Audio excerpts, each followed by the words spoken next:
What? Oh, I think I think I.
Welcome, welcome, welcome everybody to another edition of Hot Program. I am your host with the most, all the way from the East Coast. And as always, good people, I am in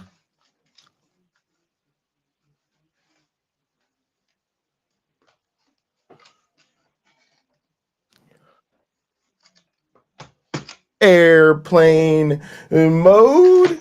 And now a man who is no longer an accountant, a peasant, measly accountant, but he is a CFO, the full realization of Optimus Accounticus. Yeah, exactly. A Wow. man who needs no introduction. You moving up in the world. Although moving Yeah. from LA to Indiana, you know, people have different feelings about that, I'm sure. Well, where I live in Los Angeles County, a lot of people have a hard time believing this, is we have 3 seasons, including winter. So we see snow sometimes, we see ice on the ground sometimes. Coming back to Indiana, I think I'll see a bit more of that, but and my skin, But I'm 52. I will look younger come summer. but what about the city? I mean, that's the thing. Like the difference to me is like LA is right there. That's, you know, it's one of the major cities in the country and perhaps even the world. And then, you know, it's just a different pace, different menu of options Well, when you I'll move put to the it, different parts of the it's country. it's true. I drove somewhere this weekend and I forgot how far you could go without traffic jams in 30 minutes. Oh I yeah, Yeah, yeah. I was someplace that's far away from where I am now by LA standards, and it took me 18 minutes to get here. I've been house shopping, just to try to get an idea of where things are because I don't necessarily remember after being gone almost 30 years. So, um, it's amazing how far you can go. I'm staying with some friends and we're 9 minutes from where I work. And I'm thinking a 9 minute commute down from a 65-minute commute Wow, if there were no traffic obstructions. wow. It's a big difference. It's a huge So, difference. mhm. And Um, I'm getting a different car that will have more luxury appointments than my 2008 Prius with body damage that I've enjoyed for so long, almost 9 years on that car. yeah, I can't do fancy cars, and people tell me what they pay a month for the late. I'm just not that into cars. I'm I'm just buying I love having a very regular, normal car. I drive a Toyota Camry, and Yeah, it's wonderful because everybody else drives a Toyota Camry. I'm buying a used station wagon, an old used station wagon. Yeah. So at least that's what I want to buy. Oh yeah, they said you're close to Oz and Jenna, and the Trees said they're next door in Ohio.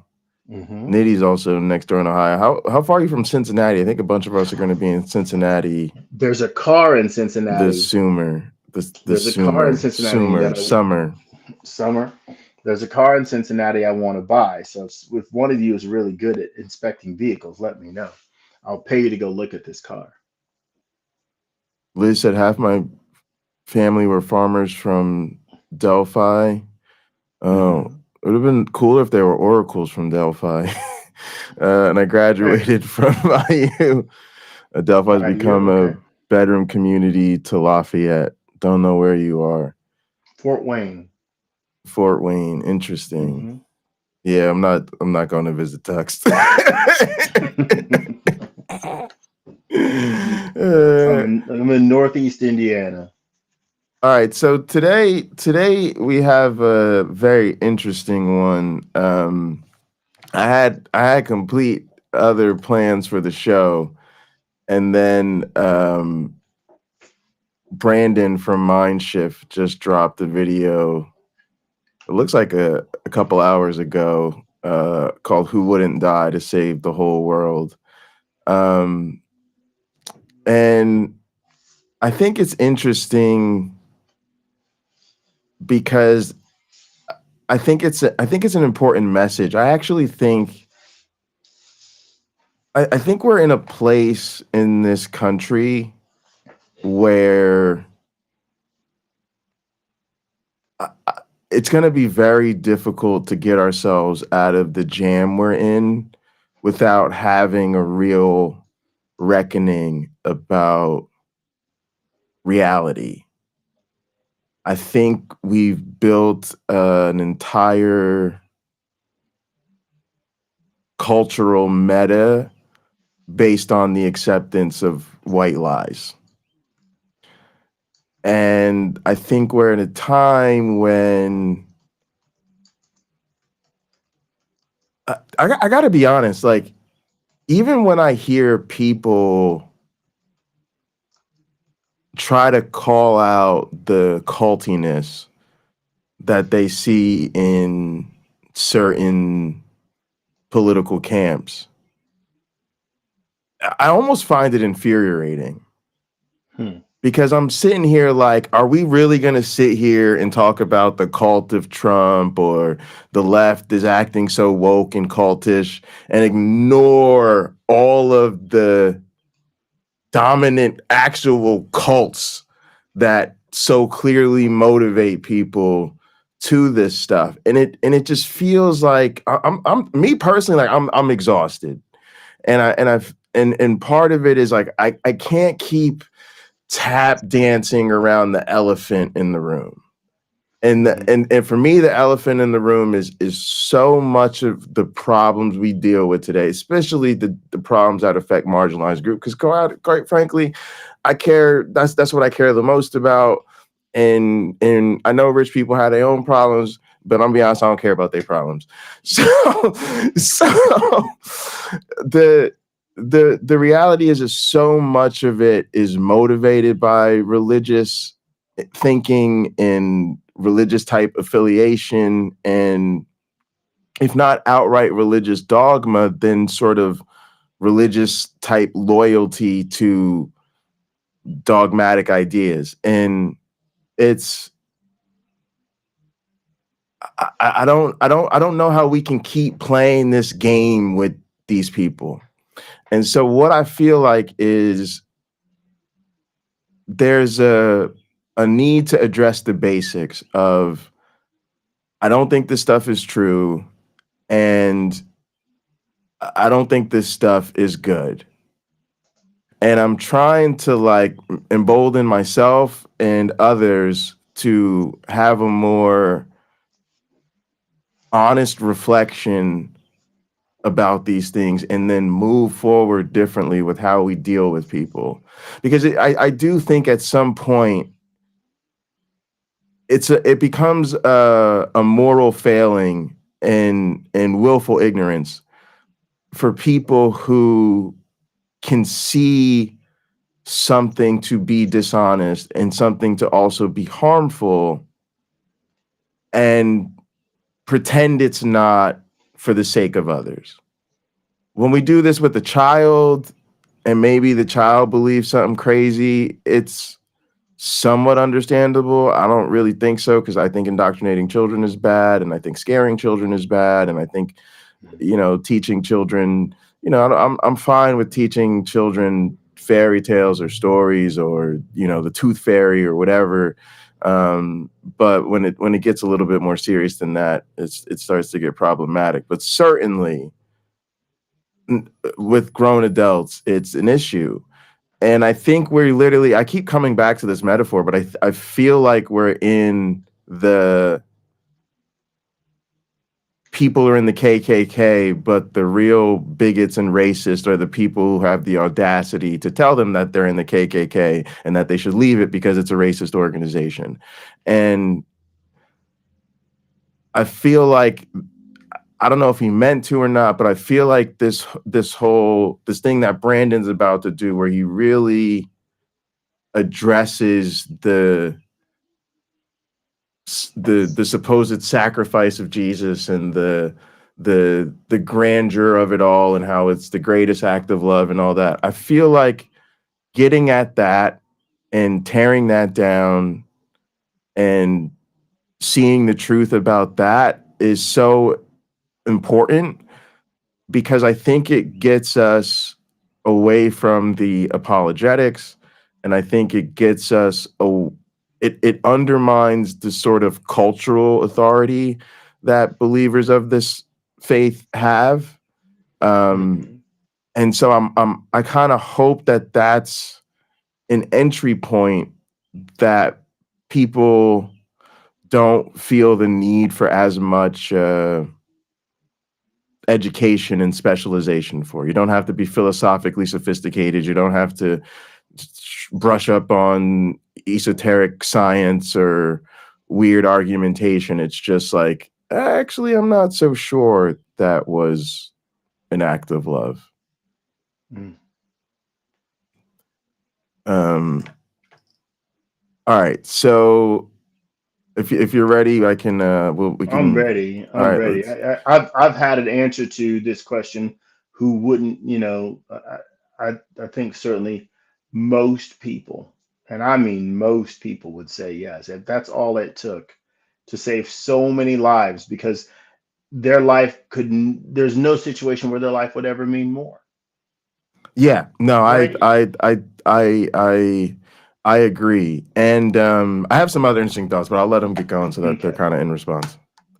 Yet powerful concept. I probably should have saved this video for closer to Easter, though I don't always like to be so on the nose, but I have a very simple yet powerful concept for us to explore today. One of the most overused but underthought claims within modern Christianity, that Jesus' death on the cross was the greatest act of love. Christians make many claims about Jesus and his death and his resurrection, not least of which, though, is that this is the perfect sacrifice, that there can be nothing greater, nothing more meaningful. We are told in the Bible that the greatest act of love is to lay down your life for another, and Jesus supposedly laying down his life for everyone that has ever lived. What could be greater? Is this okay? All right, so here's the first kind of thing I want to get in here is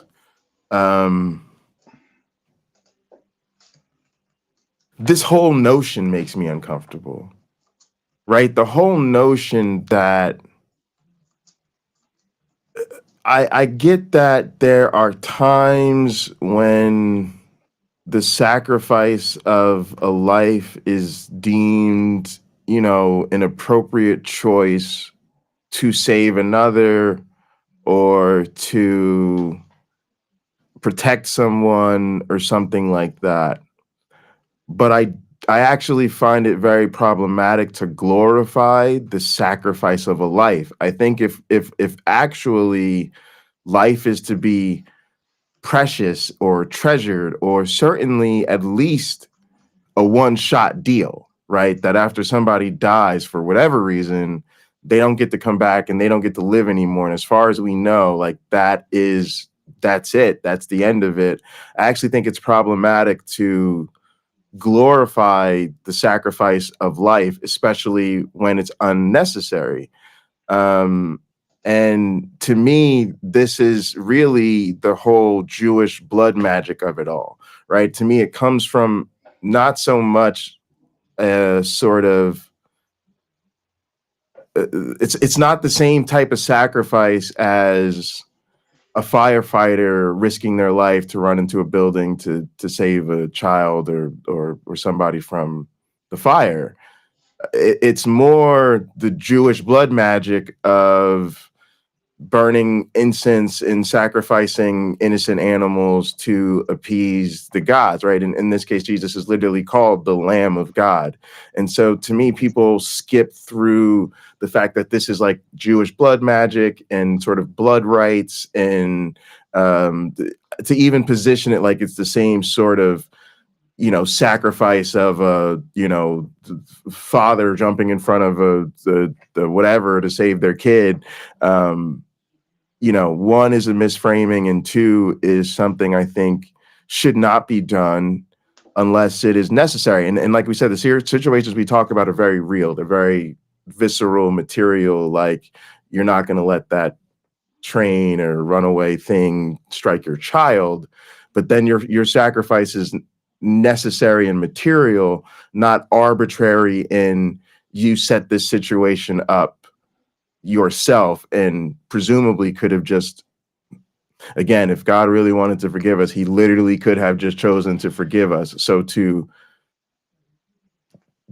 set this whole thing up and then demand the sacrifice of a human life, I just feel like that just gets us off on the wrong moral track to begin with. Well, I think Jesus really isn't a sacrifice, not in the way that when one of the turtle doves was killed for being thankful that your leprosy went away, or that Right. during the Yom Kippur ritual, one of the goats was killed. Let me read you something. This is why I say it's not on the same level. This is John chapter 10. Okay, I'm going to read. I'll start at 14. Let's go 14 to 18. I am the good shepherd. I know my sheep, and my sheep know me, just as the Father knows me, and I know the Father, and I lay down my life for the sheep. Keep that in mind. I have other sheep that are not of this sheep pen. I must bring them also. They too listen to my voice, and there shall be one flock and one shepherd. Here's why I said what I said. Okay. The reason my Father loves me is that I lay down my life only to take it up again. No one takes it from me, but I lay it down of my own accord. I have the authority to lay it down and the authority to take it up again. This command I received from my Father. So, okay, he basically has the authority to die and bring himself back. So And it just sounds again, sick. It just sounds sick. Like it, so like. he's But do you get volunteering, but not permanently. But do you get the feeling in your bones? Like, do you get that, like, a scary cult leader is talking to you feeling? Just read that again, y'all, and just think about the leader of Heaven's Gate or something talking like that, right? Like, it's really creepy. Even this whole thing, like, dude, when I show up to a meeting and the leader's up front, he's like, and I lay down my life from the authority of being able to lay down my life and redeem my life. I'm like, yo, I'm out. I thought we was gonna like watch the game, crack open some beers and eat nachos. Like, what are we? You know, like no, and I'm serious, but like people need to think in like part, and I know part of the issue here is believers don't read the damn book. But it would help, yeah. That's some really freaky, spaced out stuff for a person to say, right? And it's just. But look, it's if I was doing my LA Church of Christ First Principle Bible study, and they were trying to convert me, and I had known of this verse, I would have confronted them with it, saying, well, what's the big deal? If he's dying knowing that he can raise himself from the dead, literally, what is the big deal? There is zero sacrifice here other than, and the facetious way of saying this is really poignant. He's giving up a weekend. Yeah. He's going to have a really bad weekend. Well, shoot. There's people walking around today and some not walking around because they had a really bad weekend that was worse than his. Right. You Yeah. know, it's kind of shameful. And this makes it all, in my opinion, this makes it all cheap, Yes. right? Yes. Yeah. Him coming back from the dead makes it all cheap. And I have put forth the idea that he essentially is nullifying anything he did by rising again Yeah. in a Also, bodily form. He should have just stayed dead, and maybe sin would be no more for those who believed in him. You know, elsewhere in the Bible, it says, you know, people, Jesus's followers don't sin anymore. Would that mean if one of them committed murder, he's just doing God's will, and it's not a sin in the eyes of God?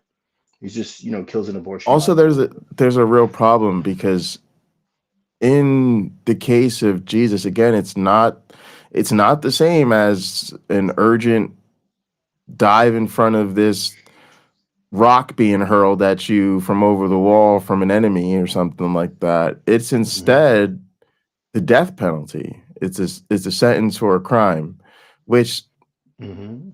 to me again was their justice system at the time, and according to the story, then maybe he was actually guilty of a crime. Not that I think the sentence was warranted, but that's the other problem.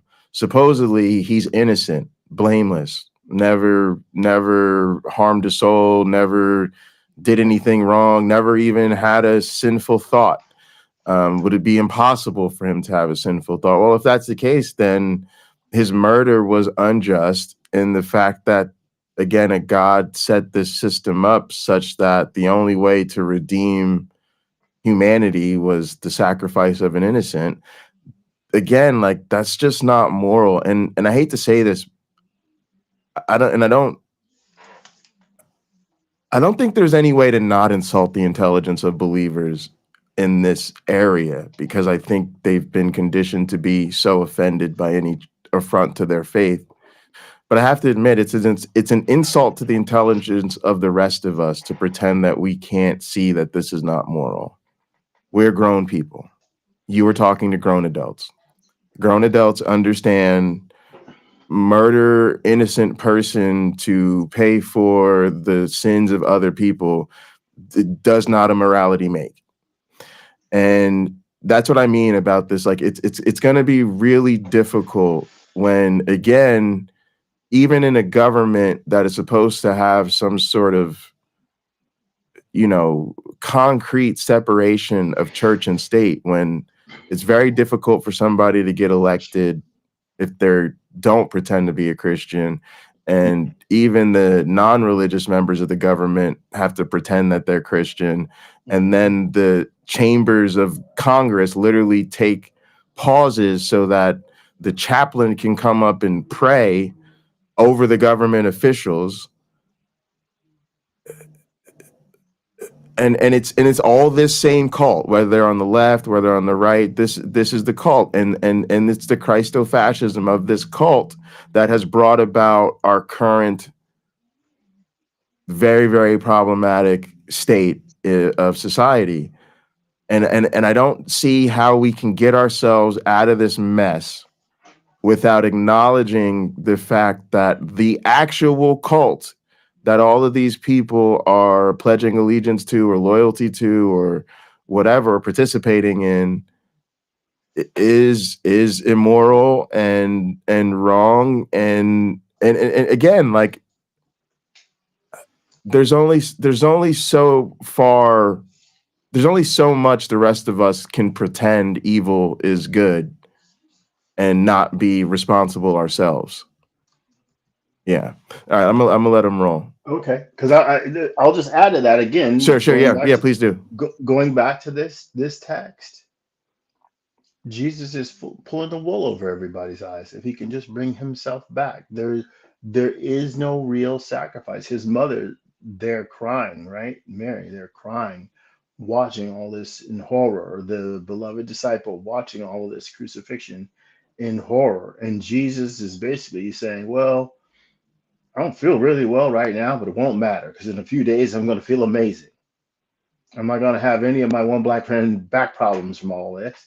I'm not going to have heart issues from all of this. I'm just going to have a couple of scars, and that's okay because scars say you've been somewhere and you did something. And so it's not, how can it be a big deal? If I'm reading this and I can believe it, right? It's not a big deal to me. It's not. So if Jesus is stepping up to the plate, knowing ultimately this ends in a home run. If I have two strikes, I'm still getting a home run. Mm-hmm. So let me just go ahead and be dramatic. And that's exactly, according to the text, what happened. Yeah. Yeah, I agree.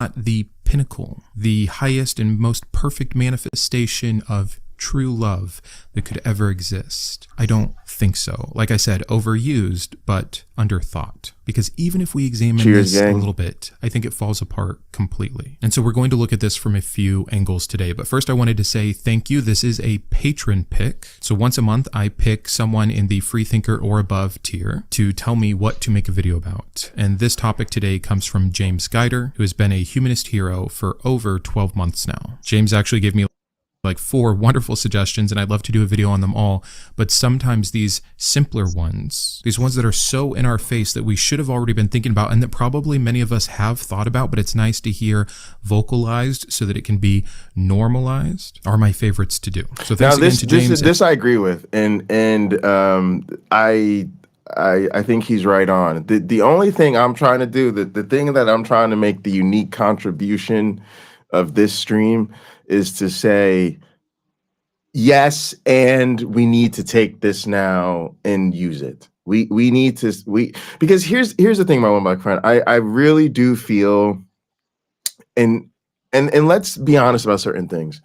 We are subject to cultural domination by religious believers. What do I mean by that? Like I said, it's very difficult to get anywhere near a position of power if you're not part of a religious group. It's very easy to be ostracized. Listen, I'm gonna read something that I looked up. Oh my goodness, now my computer's acting like a jerk. And I just want to kind of share this real quick. I don't know what is going on. Oh Lord. All right. I think I'm back. All right. So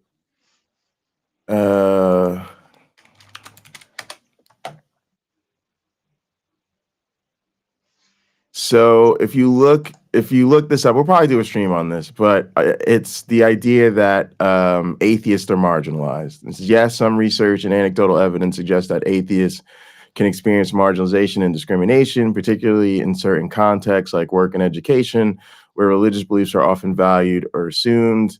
So there's discrimination and stigma. Atheists may face greater levels of discrimination in work and educational environments compared to those who simply identify as non-religious. Some studies indicate that being an atheist is more stigmatized than other non-religious identities, such as agnostic or spiritual but not religious.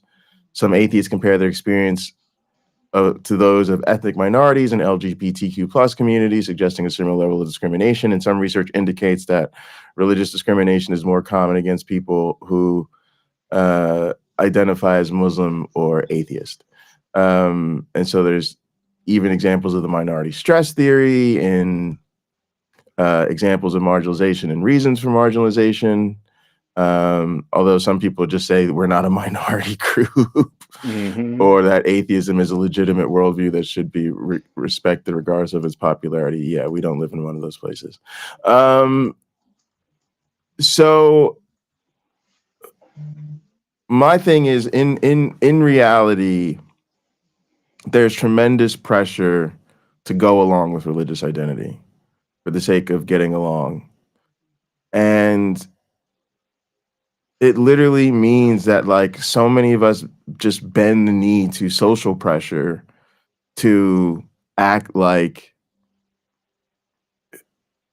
I don't know, that like the gospel is love and Christianity is really good, and you even hear a lot of atheists talk about how good religion is, and they're all about how it builds community, and it's like, I get it. I really do get that there's a lot of social pressure to be nice and to get along, and we want to be harmonious with our neighbors and the people that we live around.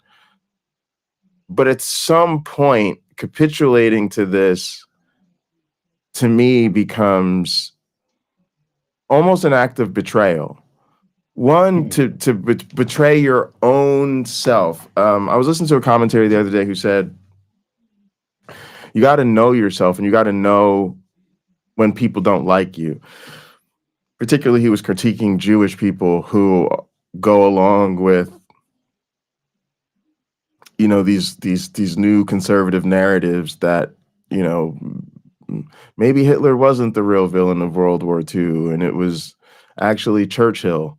And, you know, non-white evangelical Christians who don't seem to recognize the constant discrimination that they face at the hands of white evangelical Christians. And I experienced this a lot with atheists, where it's like this refusal to accept how religious believers really feel about godless people. There are countries where it's certainly illegal to be an atheist, and being a vocal atheist can literally put your life in jeopardy. And I believe this is one of those countries where maybe not your actual physical life is put in jeopardy, but your education, career prospects, integration into your family, integration in your community can certainly be put in jeopardy. And the term godless is used as a slur. Like when the thing they call you is a slur, that right there is prejudice, right? Like the N-word is a thing that you say to Black people that identifies the person as a Black person and a derogatory thing all in one word, right? And the same thing happens because people literally use the term godless like it's an N-word, right? Like, oh my goodness, and one of them godless leftists. And like literally what's the very fact that I said they're godless, you're supposed to automatically put them horrifying into the horrific person you can never trust, you know, category. And so at what point do we join in the rest of the marginalized and oppressed voices and say, no, this certainly isn't good for people like me. And you know, it doesn't seem to be good overall. So I really hope that we can start to see through that, right? Because I think a lot of people have gotten to, well, I don't believe the claims, or I don't believe the religion, and I don't believe it because I haven't got sufficient evidence or whatever. But I need people to get to the level of challenge and active resistance, and realizing it's not really good that we just allow people to continue to empower this particular narrative. And the one thing I think people need to distinguish between is the right to practice and the practice of what is right. We're not suggesting that people be forced out of their legal rights to practice their religion. You can believe whatever you want. You can go to whatever church you want. You can do whatever you want with your money. The difference is critiquing the ideas and saying, I don't know why this is what you'd want to worship, support, and give your money to. And we need to clearly be able to do the second without being accused of doing the former, right? And this is then a challenge to believers. Y'all need to stop acting like you're persecuted when we tell you this shit isn't true and it's fucked up. exactly. And I'll take it. I'll take it a step further. when we can work with them and demonstrate the weakness of their position or the falsehood of their position, they need the courage to admit that we've made a good point and they've understood Yeah. it, Yeah. rather than trying Yeah. to wipe the slate clean as if we have no point at all or doing whataboutism. Well, you guys believe it. Like, no, no, no, no, no. And we see a lot of this in modern times because it's too easy for one person to vilify an entire group because they get off on it, rather than saying, you know what, we understand, there are elements or there are individuals within any subculture that act a damn fool and ruin it for everybody else in that subculture or in that group or that viewpoint, because most of those people aren't destructive. Most of those people aren't violent. There may be enough of them that it is disgusting, but it's rarely all of them. But the easy thing to do is just blame everybody. The courageous thing to do is admit there are people on your side with the exact same deficiency in their Yeah. morality, right? Yeah. I was having a discussion with someone. It wasn't an argument, it was a discussion. I pointed out that when some Republicans were upset that I forget the name of the trans woman whose picture was on the can of Bud Light. I forget her name. When she was on that, people got outraged and angry at Bud Light, and they were buying cans and cases of it and pouring it out and shooting at it and stuff like that. That's far different than people burning down Tesla dealerships and things like that and defacing a private citizen's automobile because it is a Tesla. That's wrong. But you know what? There are probably 50 people total involved in that. And there are probably 50 people total, I don't know, who knows, on YouTube shooting at beer cans trying to make their case. Like, isn't this it's awful. Neither one is so bad where violence needs to be carried out. Neither one. And this guy, he replied saying, yeah, we Republicans, that's not how we reacted. All we did was like shoot at beer cans and stuff like that. I'm like, you are ignoring January 6th, where some people in the Republican Party attempted to take over the government by non-peaceful means. Well, he wants to fold his arms and say, well, that's only a few people. Like, it is only a few people, and it's only a few people, damaging other people's property with Teslas. It was only a few people during the George Floyd protests that were setting stores on fire and breaking windows. It's only a few people. It's not millions of Democrats. It's not millions of Republicans. But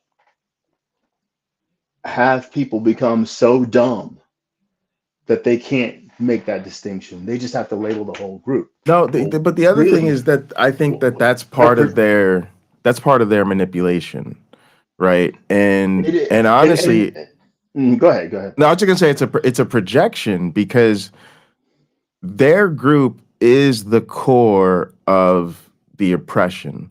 So something that is very different in these circumstances is I really think a lot of these people need to be told your Bible can't be the source of moral authority if it's also the source of moral depravity.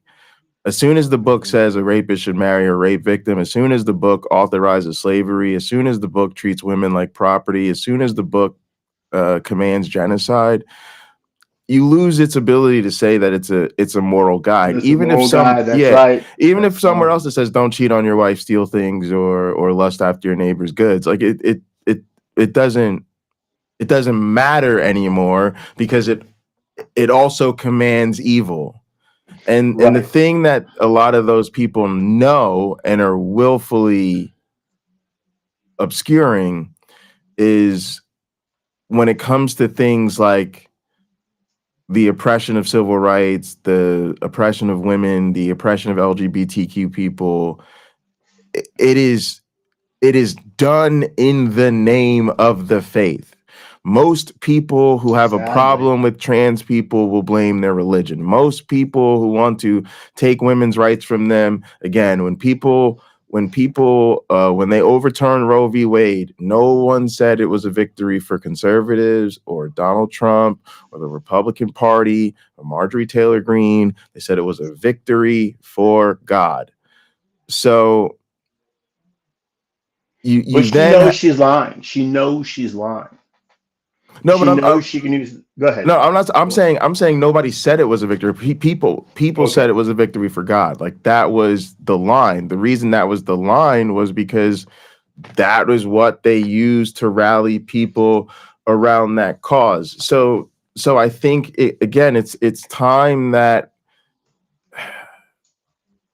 the truth is, I think people believe a lot of people are holding on to this belief because that is the only way to hold on to their bigotry in a way that is socially acceptable. And a lot of us are playing the game of pretending that the most important thing to them is the belief rather than the justification of the bigotry and the problems. And if somebody is in the situation where, unfortunately, they believe the gospel or whatever, but now they are bought into the book that says homosexuals should be killed as a side effect. Again, at some point, that person is just a sucker who's now being used as a tool, and their social goodwill, is now a shield for bad people. And again, I know that sounds really tough to think about with religion, but again, think about the KKK.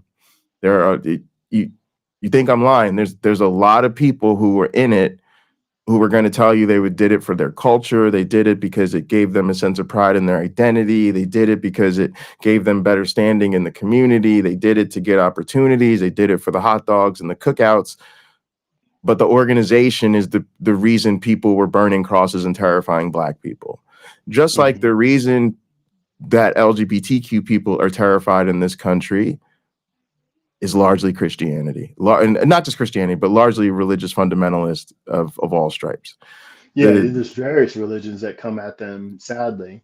Yeah, the reason we are, our Islamophobia and our indebtedness to Judeo-Christian traditions is is largely the reason that both sides of our government continue to provide weapons for Israel to commit a genocide against Gaza. Most people who have a problem with trans people, it is because of their faith. Most people who think women shouldn't vote will talk about gender roles that they get from their religion. Like there just becomes a point where it's really problematic to dismiss the role that the religion plays in the oppression of marginalized groups because some people are sincere believers or some sincere believers don't have those opinions.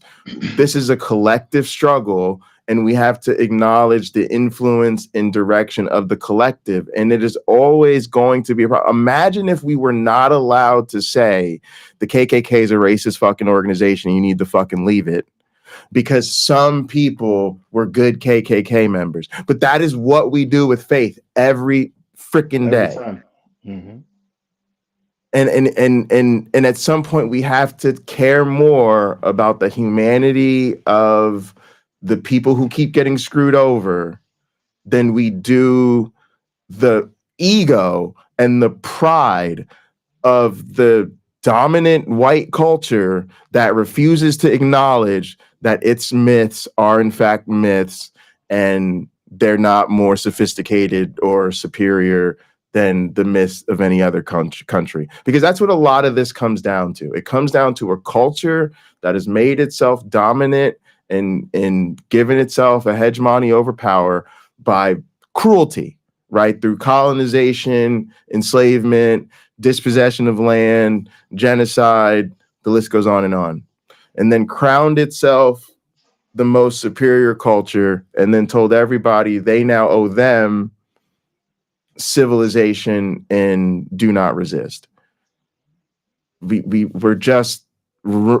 out of options, y'all. I think we're running out of options.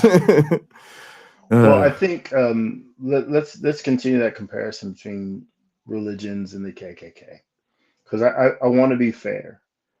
A person doesn't join the KKK not knowing that it's known for being a hate group.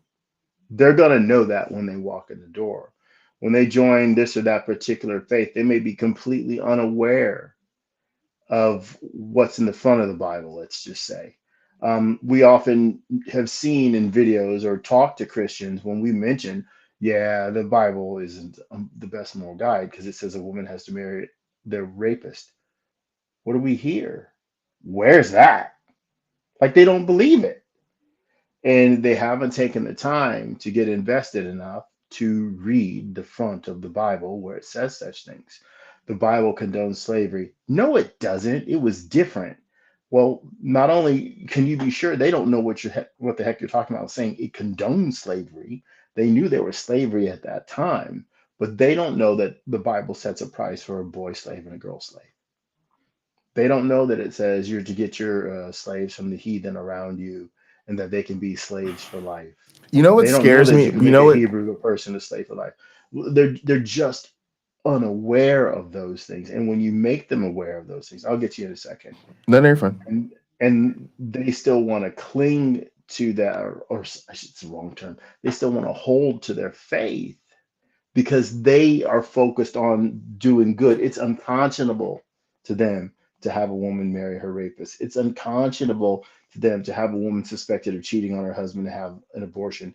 It is unconscionable to them to mistreat foreigners and so on and so on and so on and so on.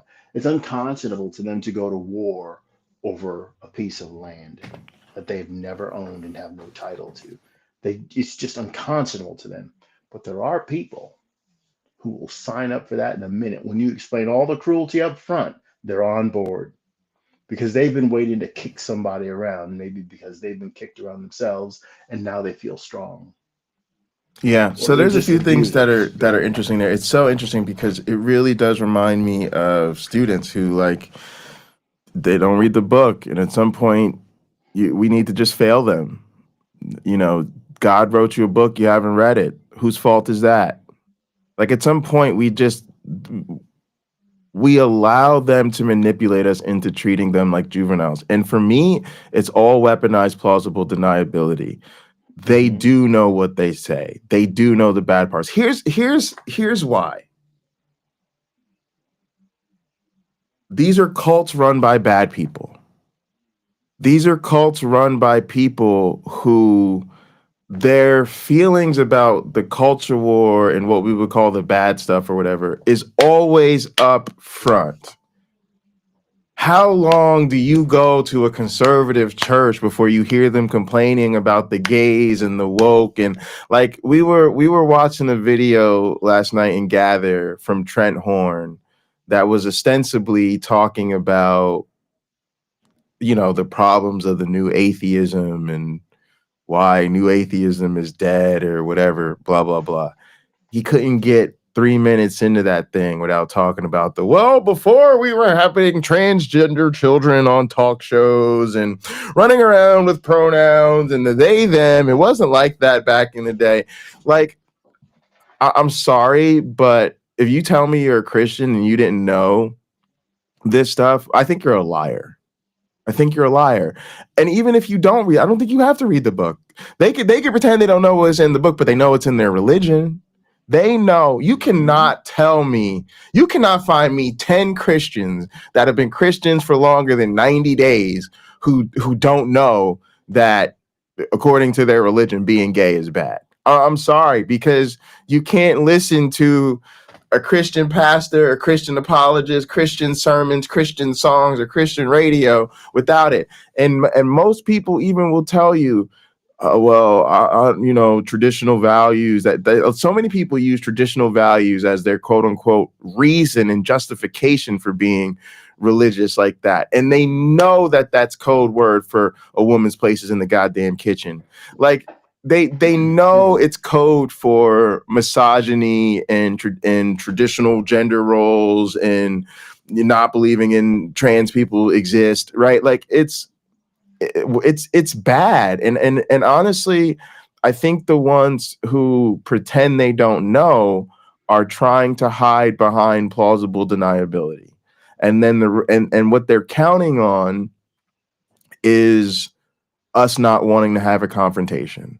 And so us giving them the out that they're looking for. Oh, well, I know you're one of the good ones. I know you're not a bigot. I know you're one of the well, then you're one of the suckers. You're one of the suckers. All right, but let's keep going, because some of this is going to tie into what he's talking about. So we should let him get us there. This is a good conversation. Else who supports the channel in any way. But let's dive into today's topic. And the first point that James makes, and that I'm going to echo here, is that who wouldn't? And this isn't an ego thing. Many Christians will say, I don't know if I could. This faux humility to elevate Christ. But really, if you took any of those Christians and you put them in a situation where they could save just one life, I think most would, even if it cost their own. Now imagine that one life is someone very dear to them, their spouse, their partner, their child. It's almost a guarantee at this point, right? Just one person truly close to them, especially if they're responsible for. I think that's why the kid analogy is so powerful. And many people would say that it comes down to a numbers game, which might sound a bit utilitarian here, but I really believe that if you offered most people with perfect evidence, hey, it's either you or these 10 people, many people would dive on that grenade. And then raise the number, 100 people, 1,000 people. You might have people say no at different levels, but can we not get to a number where eventually it makes sense? And one of the things that might cause them to say no is this bias that is in all of us, this distance bias where, well, I don't know them. What if it's 100 people you knew? What if it's every single friend that you have and their children? You're really not going to lay your life down? Some people that are considering this are thinking, okay, yeah, but I have children. It will hurt them if I'm gone. Keep all of these little facts in mind, because we're going to make this comparison in a second. You're going to see how ridiculous this is. What if you're single and you can save 1 million people, 1,000 of which you know perfectly and you love with all your heart, and they're all important to you? What if I told you that you personally had mapped out a plan for them? What if I told you that you were responsible for all of them, that somehow you had created them all? What if you had 1,000 children and the offer is on the table, them versus you? But what if we tip the scales even further? What if I said, if you don't lay down your life for them, not only will they die, they will be resurrected afterwards on purpose to be kept alive, or at least conscious, to be tormented eternally. Now let me make this deal even better for you. If you die and get out of your human suffering in this human body, you'll be resurrected and you'll be the God of the universe. We're just going to stop with all the middle point analogies and look at this for what the claim really is. You will be resurrected and have full power as the reigning king of the cosmos forever. So we started with, would you die for a stranger, all the way to, would you die for the entire world that you're responsible for, that you supposedly love every single person dearly, and not just the people currently alive, but the people that have died. And you're not just saving their life, you're saving them from eternal conscious torment. And you're not just going to die and go into the dirt, you're actually going to get a better deal and become king of the universe. It becomes meaningless. Who wouldn't? It's like crossing the street. It's mundane. Well, Brandon, what if the death was especially horrific? I don't deny that. Crucifixion sounds like a nightmare. Funny enough, in recorded history, if we're believing Jesus' crucifixion and the story that goes with it, and comparing it to what we know about historical crucifixions, Jesus had the easiest crucifixion of anyone that's ever been crucified. 3 hours. Crucifixion could last days, typically. As a parent, I can say one of the worst parts of losing my life, or being tortured and then killed, would be for my children to have to witness it. Jesus didn't have children. Other people who have been crucified, who were crucified for longer, who wouldn't then go on to become God, who had children witnessing it, knowing they would miss out on their future, knowing the trauma that this would place on them, knowing that there wouldn't be anyone there to provide for them. Is that loss not so much greater And yet there's no reward for them for saving the entire world. When you really construct everything together, that is the claim of what Jesus is doing and what he gets afterward, what he didn't have to lose, and even how his pain was limited compared to what most people have gone through in that same horrific situation. No doubt about it. Jesus is starting to get a pretty sweet deal. In fact, I wonder... And also, it's the path that he chose. Like, he chose this. Key. Yeah. It's a key thing. Yeah. And so I can't feel bad when you're God and this is the way you planned it. Again, your vision sucks. You should have just forgiven people. And I try to make this point all the time. You know, people act like God just can't, he's too just and he just can't tolerate or be in the presence of sin. But that is what forgiveness means. Forgiveness means to bear the cost of that which was lost or damaged or broken. And, you know, like I always, like the example is, you know, I had a friend drop a bong, and a very expensive one, and did not pay me back for it, even though they said they would. Forgiving that person and deciding to let that go and not, you know, go after them didn't mean that all of a sudden the bong magically got fixed and sat back on my table, or that I wasn't out the money that it cost me. It meant bearing those costs. I still had a broken bong and I was still out the, you know, $500-600, whatever I spent, because it was like a really nice rig. I don't spend that type of money on glass anymore. That's the why. but my point is, and y'all all have your own examples. When you forgive someone, the definition of forgiving is to bear the cost. So actually, when God says, somebody has to pay for this, and I'm going to sacrifice my son in the most gruesome, bloody way possible. To be honest, that's actually not an act of forgiveness. It's an act of retribution. It's like God wanted payback and decided to sacrifice himself for the payback rather than just bearing the forgiveness, which, by the way, given that he's the supposed creator of everyone, he should have done anyway, because the design flaw is on him in the first place, which is why none of this makes sense. And also, we know we weren't created. I'm sorry. I know that that's such a deal breaker for most believers, but it's not reasonable anymore to believe that we were created by a magical being. No. It's also not reasonable to believe that a human mind or human-like intelligence existed before the universe. These are just logically not possible. So it's a tough thing, because we live in a world dominated by adult fairy tales.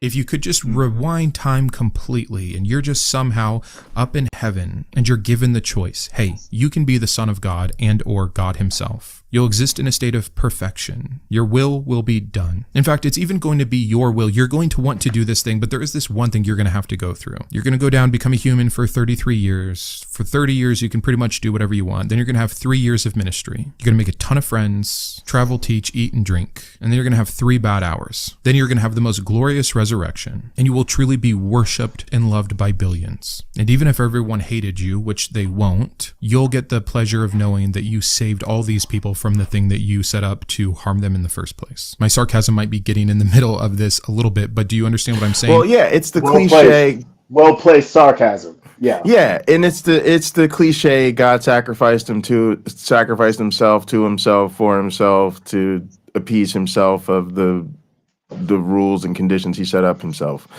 But it's true, and it's what the story is, and it reveals something deeper that I think most believers have never thought about, or at least are afraid to think about seriously. Barr often talks about, by Barr I mean Black Atheist Rants, talks about, this religion was forced upon our ancestors when they were stolen as slaves. Why are we sitting here talking about whether or not it's true? It's ridiculous.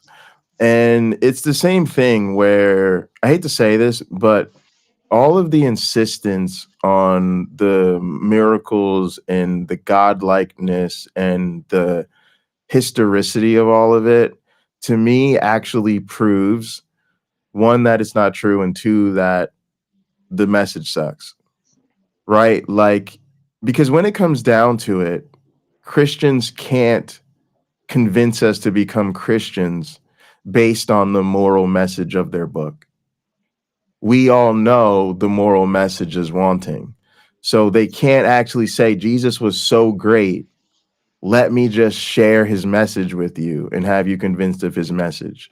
They also can't share, oh, God is so real and so obvious. Here's the evidence of God, or here's the irrefutable arguments for God. And then we're going, yeah, okay, right? Their goal is, no, I have to convince you that my God is actually the only one who created the universe and has supernatural powers, and he raised from the dead, and you better be spooked now. You know, like, and it kind of, why the insistence on no, my Jesus actually died and actually rose from the dead, which actually proves he's God. Why? Because now that justifies you having to follow him and be obedient to him, which is not about the message. It's literally about power, authority, and domination. And rather, again, if the message was so good, just share the message.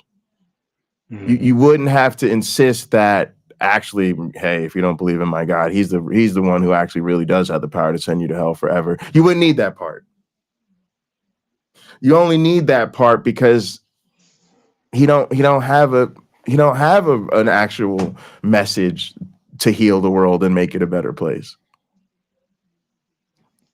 I don't know. Maybe that's me thinking too deeply about it, but I feel like that's a lot of these things. It's because you know what everybody knows what it's like to have the truth on your side. It's like what Uncle Bobby says. You just convey. You don't have to convince. You know, hey, you didn't see the game last night? I'm telling you the score. Oh, you don't believe me? Here's the sports section of the newspaper. Let's go to ESPN.com real quick. Like, I'm just gonna show you, and then we're done. So it's very weird when somebody says, I have the truth on my side. Okay, show me the truth. Well, no, let me first tell you about what Jesus did for you and how he died for you and how no. You said you got a great message. Let me just hear his message. Right? So that's just how I'm thinking about it. It's like when a politician is saying certain things, you're listening, but you're also noticing what they're not saying, what they're not doing, how they're not approaching it. And you're like, man, interesting. Yeah. I bet many people would take that deal. And the only people saying I wouldn't take that deal are probably taking it for good moral reasons, like I don't want to be worshipped. But we know this God does. In fact, he demands it and commands it, which kind of leads into point 2 here. So the first angle is the most important, and I could stop the video here and I think we would have made some major ground. But the Christian claim of this is the greatest act of love is often used with a very negative implication. He died for you. You owe him. See this video here, I've expanded on this particular angle of the topic before, but this Jesus loves you so much he died for you. He was thinking about you when he was on that cross. It was your sin that was the nail driving into his palm. This is like the ultimate mic drop in Christian witnessing, playing both sides of the coin, the love and the or else, all at the same time. It's truly the definition of emotional manipulation. It plays on guilt. It plays on obligation. It's designed to bypass logic and create some kind of instant loyalty or obedience or submission. Imagine a stranger coming up to you saying, hey, I'm finally healed now, but 3 months ago I jumped in front of a bus for you. Love me forever. What? I didn't know you. I didn't ask you to do that. I don't owe you anything. It gets worse when, again, we consider that Jesus didn't have to do this, right? That's the other part of the story. It was the only way to atone for our evil. Well, you could have not made me evil.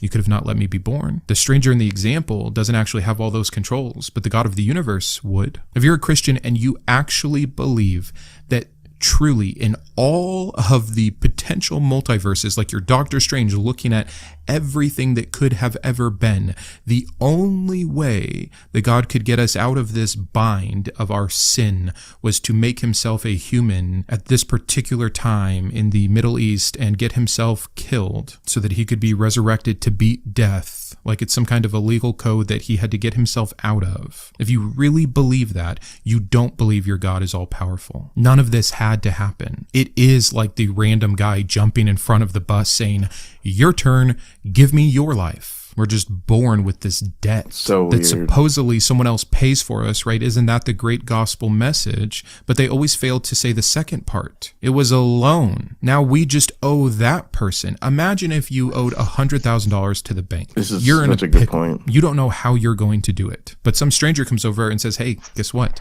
Without you knowing, I went and I paid that for you." It's a free gift. Wow. Thank you. And again, to make it more biblically accurate, they actually put that debt on you when you were born because they judged you for being bad, just to make it fair, because it's still so much more ridiculous in the reality of the biblical context. So they pay your $100,000 debt. They say it's a free gift, enjoy. Oh, but now you owe me. And if you don't pay me back in the way I want to be paid, with giving your life to me, letting me control your life, submitting to me, obeying me, loving me. Jesus says to love me is to obey me. If you don't do that, things are going to get worse. It's not just the bank that's going to foreclose on your house. It's me. I'm going to foreclose on your life. And then I'm going to make absolute sure that you exist forever in a conscious, tormented state. Or pure annihilation, whichever one you want to go with. It's not a free gift at all. It's a transfer of debt and a transfer of power. And the thing that's so interesting about this is something I do mention a lot, which is for people to remember when they give you the sales pitch of Jesus loves you, yes I know, for the Bible tells me so. Remember that the ask is not just to believe. The ask is to dedicate your life to Christ, which is submission, which is slavery. Again, Paul and others literally, I am Paul, a slave to Christ. Go ahead and tell me it's a metaphor, and I'm going to ask you a metaphor for what? What is metaphorical in the bigger picture and the grander message of calling yourself a slave? And again, Jesus literally said, if you love me, you'll keep my commands. It is a demand of submission and a loss of autonomy and freedom. And again, this is just cult behavior. Cult behavior is pretending hate is love, pretending submission and enslavement is actually liberation and freedom, pretending that making war and destroying the lives of others is actually making peace. Like that's what the rest of us need to resist. Like, no, like, sorry, I'm not going to dedicate my life to your cult leader. That's what you're asking me to do. Let's be clear about it. And it's not worth doing. Here's the other thing that believers often don't understand. And again, makes no sense if your God is all powerful, makes perfect sense if he doesn't exist. What are these gods saving us from? This is the ultimate like sleazy salesperson tactic. I have a bridge to sell you. Where is it? It's real far away. You know, well, can I see it? No, there are no pictures of it. Are there any testimonials for people who have seen it? Nah, no one's ever made it back from the bridge. You don't actually need any of that anyway. Yeah, but I'm gonna need the life savings of everyone in this household, and I promise you definitely own a real bridge. Like, right. You have to understand where these people have put the goalpost literally behind the paywall of death, of trust us, there's an afterlife and you're going to get the good version. You just have to wait till you die and see. And again, they have to threaten you and say, actually, you're going to have eternal life whether you want it or not. You're going to be subject to the wrath and judgment of my God, whether you believe or not. The only question is, will he sentence you to the good place or the bad place? And if you want to go to the good place, you better believe. Please never forget that this is a threat. this is a threat, this is a threat, and the demand is again to dedicate your life in response to the threat, all for a promise that you cannot, right? At least when the person who suckered me into debtor's prison paid my $100,000 debt, there was a real $100,000 debt, and I was really headed to debtor's prison before they paid that debt and then made me their debt slave. Or are y'all going to tell me it's biblical, so it's really indentured servitude? But this is what I mean, like in this, and again, so you have to engage in slavery apologetics. This is another reason why, like, when people get so disgusted when you see Christian apologists doing slavery apologetics, be disgusted, but please don't be surprised. Again, their book authorizes slavery. It's clearly good to go and God ordained, and in some cases mandated. And also, please understand that their entire worldview is slavery. My master is going to give me my reward of eternal life, and in return, I have dedicated my life to serving my master's will. And so, of course, they don't think slavery is immoral because it's literally their ambition. But for those of us that are stuck in reality land, save me from reality. Save me from the crippling threat on my existence that is financial economy and resources. Literally, most of us could boil our problems down to not enough money, while this God watches very few amongst us hoard all of the resources, literally enough resources to sustain the entire population, but we've allowed it to be concentrated in the hands of the few, while literally mostly the entire population does not have enough. God, snap your fingers and give us enough. Save us from car accidents. Save us from cancer. Save us from medical trauma. I got a better idea. Save us from the bigots who claim to be your servants. Mm-hmm. Snap your fingers and do something. Snap your fingers and give us a ceasefire Benjamin Netanyahu will actually fucking honor. Snap your fucking fingers and put Putin in his place and put Trump in his place for embarrassing our country in front of Zelensky when our fucking ally was turning to us as their country's being bombed. No. Instead, we were saved to something we won't ever see until after our lives are over. If that isn't the ultimate sucker move, if that isn't the ultimate gangster coming by, nice bakery you got here, really would be a shame if something happened to it. I mean, if that is the ultimate pimp gangster move, I don't know what is.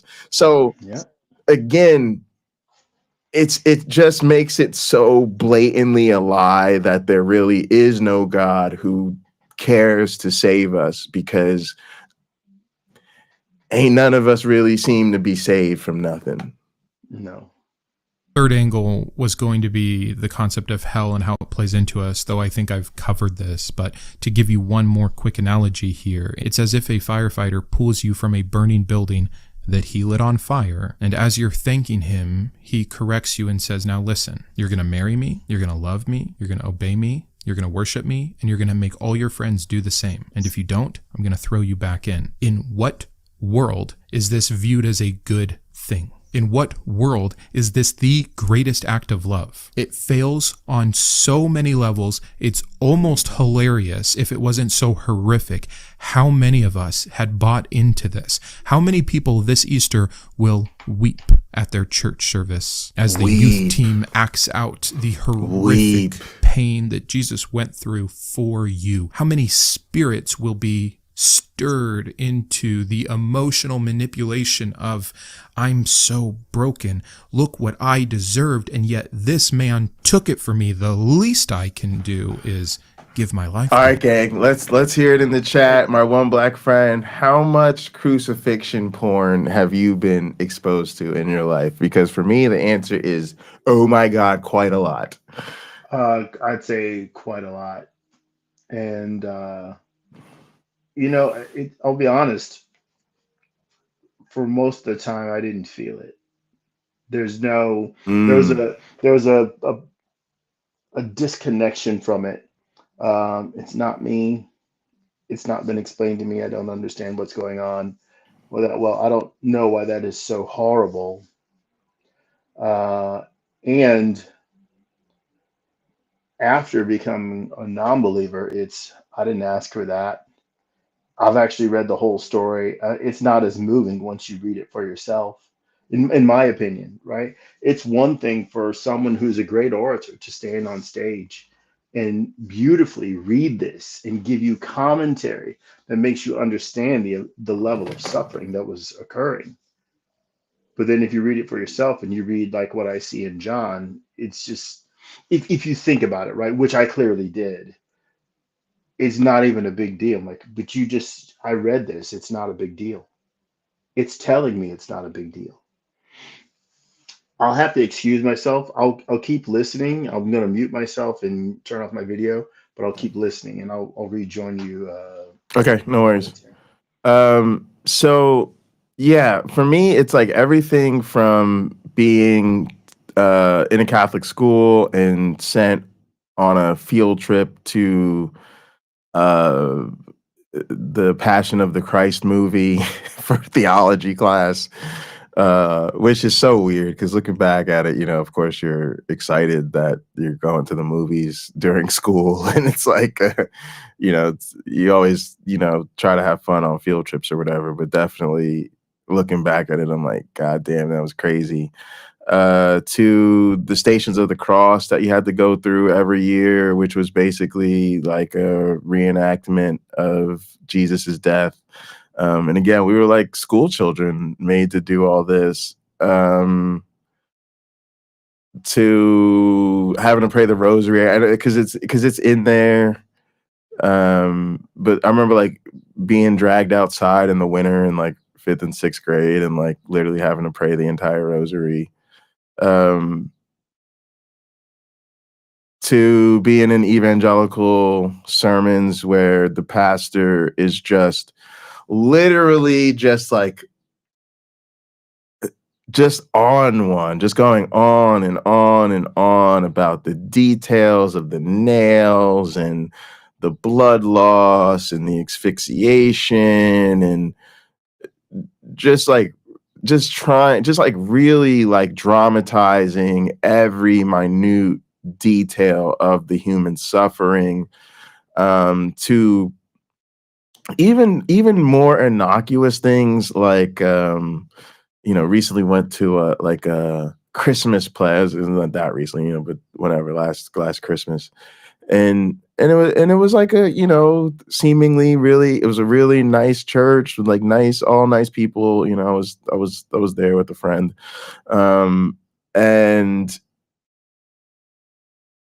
fantastic production, like fantastic production. It's called The Little Drummer Boy. It was like a nice little play, had a nice little story. Of course, like way too religious and culty and God stuff. But even then, like, the pastor, and really what was a plea to raise donations, couldn't help himself with well, we have to ask, if you were to die tonight, where would you go? Right. And then that segues right into thinking about this great sacrifice that Jesus made for you. And I remember thinking to myself, God damn it, like, can't people just have a nice evening out on the town and just and enjoy the Christmas play and feel good and go home? And it's like nope, nope, nope. Can't have one single instance where people are not reminded of the threat and then guilted into um acceptance of this religious dogma. And that's why I don't even and I totally understand where my one black friend was coming from. We've looked at the data. We know most believers don't read the book. I think that's part of the reason they don't read the book. The book sucks. It's boring. It's got wild stuff in it. It's not a good book. I always like in my head when people say it's like the good book, I always think to myself, it's not even a good book. It's not like it's not a good book at all. It's terrible. That's why that's why they don't read it. It's not enjoyable to read. It's not fun reading, and even most believers would rather do anything else than sit there and read the Bible. But I don't believe that is the same as them not being aware of the problematic stuff in the Bible. I think they do know it endorses slavery. I think they do know it commands genocide, because you don't have to read the Bible. These are the things that are very common in sermons. It's hard to go to a church for more than 3 months or certainly half a year and not hear stories that involve slavery and genocide, or singing songs about it, or being taught it in Sunday school, or it being taught in connection group or a pastor's sermon series or the apologists you listen to on the internet. Like, they know. And when it comes to politicizing their beliefs, all of a sudden you see that they know. When it comes to talking about trans issues or LGBTQ issues or Israel's right to defend itself or all of this shit, all of a sudden they know good and goddamn well what their Bible says. So, it's kind of like a lot of people understand evolution, but they've never read The Origin of Species. Do I think people should read The Origin of Species? Yes. It's literally a book that is proven itself to be one of the great books of all time and one of the great contributors to how we understand the world around us. But do you need to read it to understand evolutionary theory? No, absolutely not. And that's the same way I think a lot of people understand the problematic aspects of their faith, even though they haven't read the book. Although I will say that part of the weaponized plausible deniability is them obscuring what they know and understand, and certainly not reading the book serves that purpose, because then they can, basically they can say they're not aware of certain things when it suits them. Utter insanity. Oh, welcome back. And Perfect timing. manipulation. What's worse is, again, in this biblical comparison, Randy? the sacrifice only matters if we know about it and we can get ourselves to believe in it. Good to see everybody and then here. react accordingly. There's problems all Robin's over in that the aspect house. as well. And we've talked about this before, not only the divine hiddenness of God, not only the bad evidence against Christianity that we are told we must still overcome, that we must just turn off our brain, and who cares if we can see clearly how immoral it is or incorrect it is, believe anyways, but also this entire concept of where and when you are born and to whom and with what circumstances and influences, 1,000 things outside your control. To say that his death was a gift to everyone, that it was an act of love for everyone, when we know for a fact that the vast amount of people that have ever been born and will most likely ever be born simply have not even had the opportunity to hear about the gift and thus are excluded from the gift. How very sad and silly. So, Okay, to close another here, thing too is the fascism of it all. It is very clear that Jesus didn't come to save everybody. He also said, I came to bring not peace, but a sword. But beyond that, I do think that the morality of a modern adult is quite metropolitan.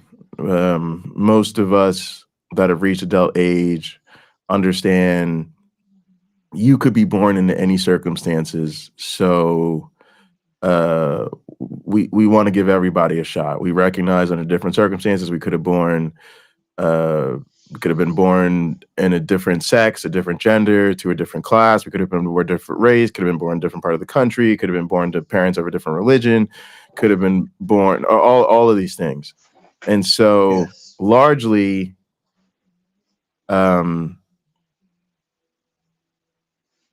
I think a lot of us, and I should say this is not everybody, because I think part of the problem is I think everyone assumes that everyone's good and everyone wants to be on the same page and everyone wants to live in harmony and share the world with people who are different than them. I think a lot of people need to wake up to the fact that that is not the reality. We live in a world where people do not agree about the fundamental value of other human beings. We have differences. The issue with race is not that racists don't understand that racism is bad.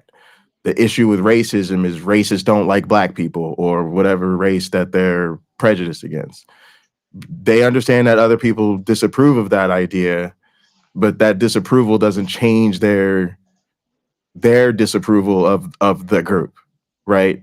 People know that we think it's bad to be homophobic, but other people don't agree. They agree that they think sodomy is a violation of the social order ordained by their God, and maybe they don't think that they're deserving of death, but that's what the book says. All right, you just have to understand that people have different values, is my point. But the bigger point is, I do think there's a sizable and always growing awakening of people to other people's humanity. And most people look for an understanding that gets us towards equity and equality. And I think it's time we are honest about the fact that that can never be a religion. This is one of the great disappointments of religious authority. As much as I respect my Jewish brothers and sisters, I don't have a lot of love and affection for the idea of a chosen people. And you can spin it whatever kind of way as being about obligations and not privileges or whatever, but again, it just is off-putting to me by definition. I know a lot of Muslims who believe Islam is based on teachings that are uniquely metropolitan and uniquely accepting of peoples of other religion, but the history of Islamic thought and the actions and behavior of Islamic states, both past and present, seems a significant challenge to that idea. I know Christians love to pretend that somehow their savior died for everybody, and Jesus is the umbrella which we should all be united under. But again, when Jesus says, "I am the way, the truth, and the life, and no one comes to the Father but through me," all of these faiths suffer from exclusivity claims and a privileging of their own doctrines and systems of belief over that of others. And I think that that is a fundamental problem. And so we need to just acknowledge this. We will never be able to unite and live in a melting pot when people are running around saying basically it's my way or the highway. And so I think that that's a huge thing that we actually get from science. I think in many ways science has supplanted religion, and a lot of people think of that as being just we have scientific explanations for phenomena that we used to assume were religious, or we know where thunder comes from now, or how rainbows are formed. And also science has given us things, the benefits of technology, the benefits of modern medicine, so on and so forth. But one of the great overlooked benefits of science is just its empiricism. It's just the fact that it says whatever we lean on has to be something we can all share, we can all observe, and that is not for me over others. And so, yeah, I just think it's time to stop pretending like, because these religions don't cooperate well with one another inherently. And I think it's time to just acknowledge that and just say, like, I'm sorry, I don't think this is a worldview that is going to bring us harmony.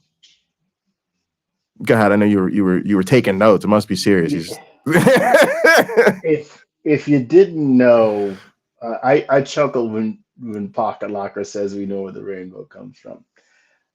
It's from biblically speaking, from the Noah story, where God puts his rainbow in the sky to let you know he will never destroy the earth using water again. So screw your facts, Pocket Locker. That sounds more reasonable.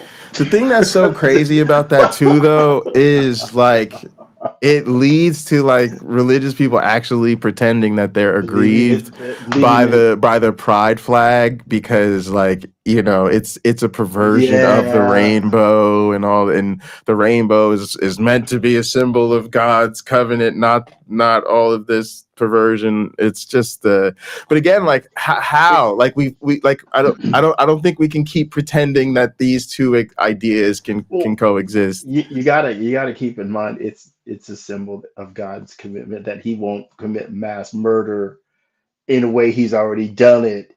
He'll simply think of something else. Yeah. So but you know what though? I don't feel a sense of relief. But you know, yes. And you know what else is crazy though? And I'm gonna just be honest. Like, as soon as the California wildfires started, I was at a card game, and we're all sitting around just watching the news, talking about how horrifying this is. And I had a Christian quote exactly that. God promised the next time he wouldn't destroy the earth by water, but by fire. And he was literally he was referring to how this was judgment for, you know, the sin and stuff in California. And that's where I'm coming from with so much of this stuff, man. I'm just done with that. And I don't know how other people who maybe don't take it that seriously or say those things, how do you not see that this is where this leads? This is where it goes, because again, it's what the book actually says.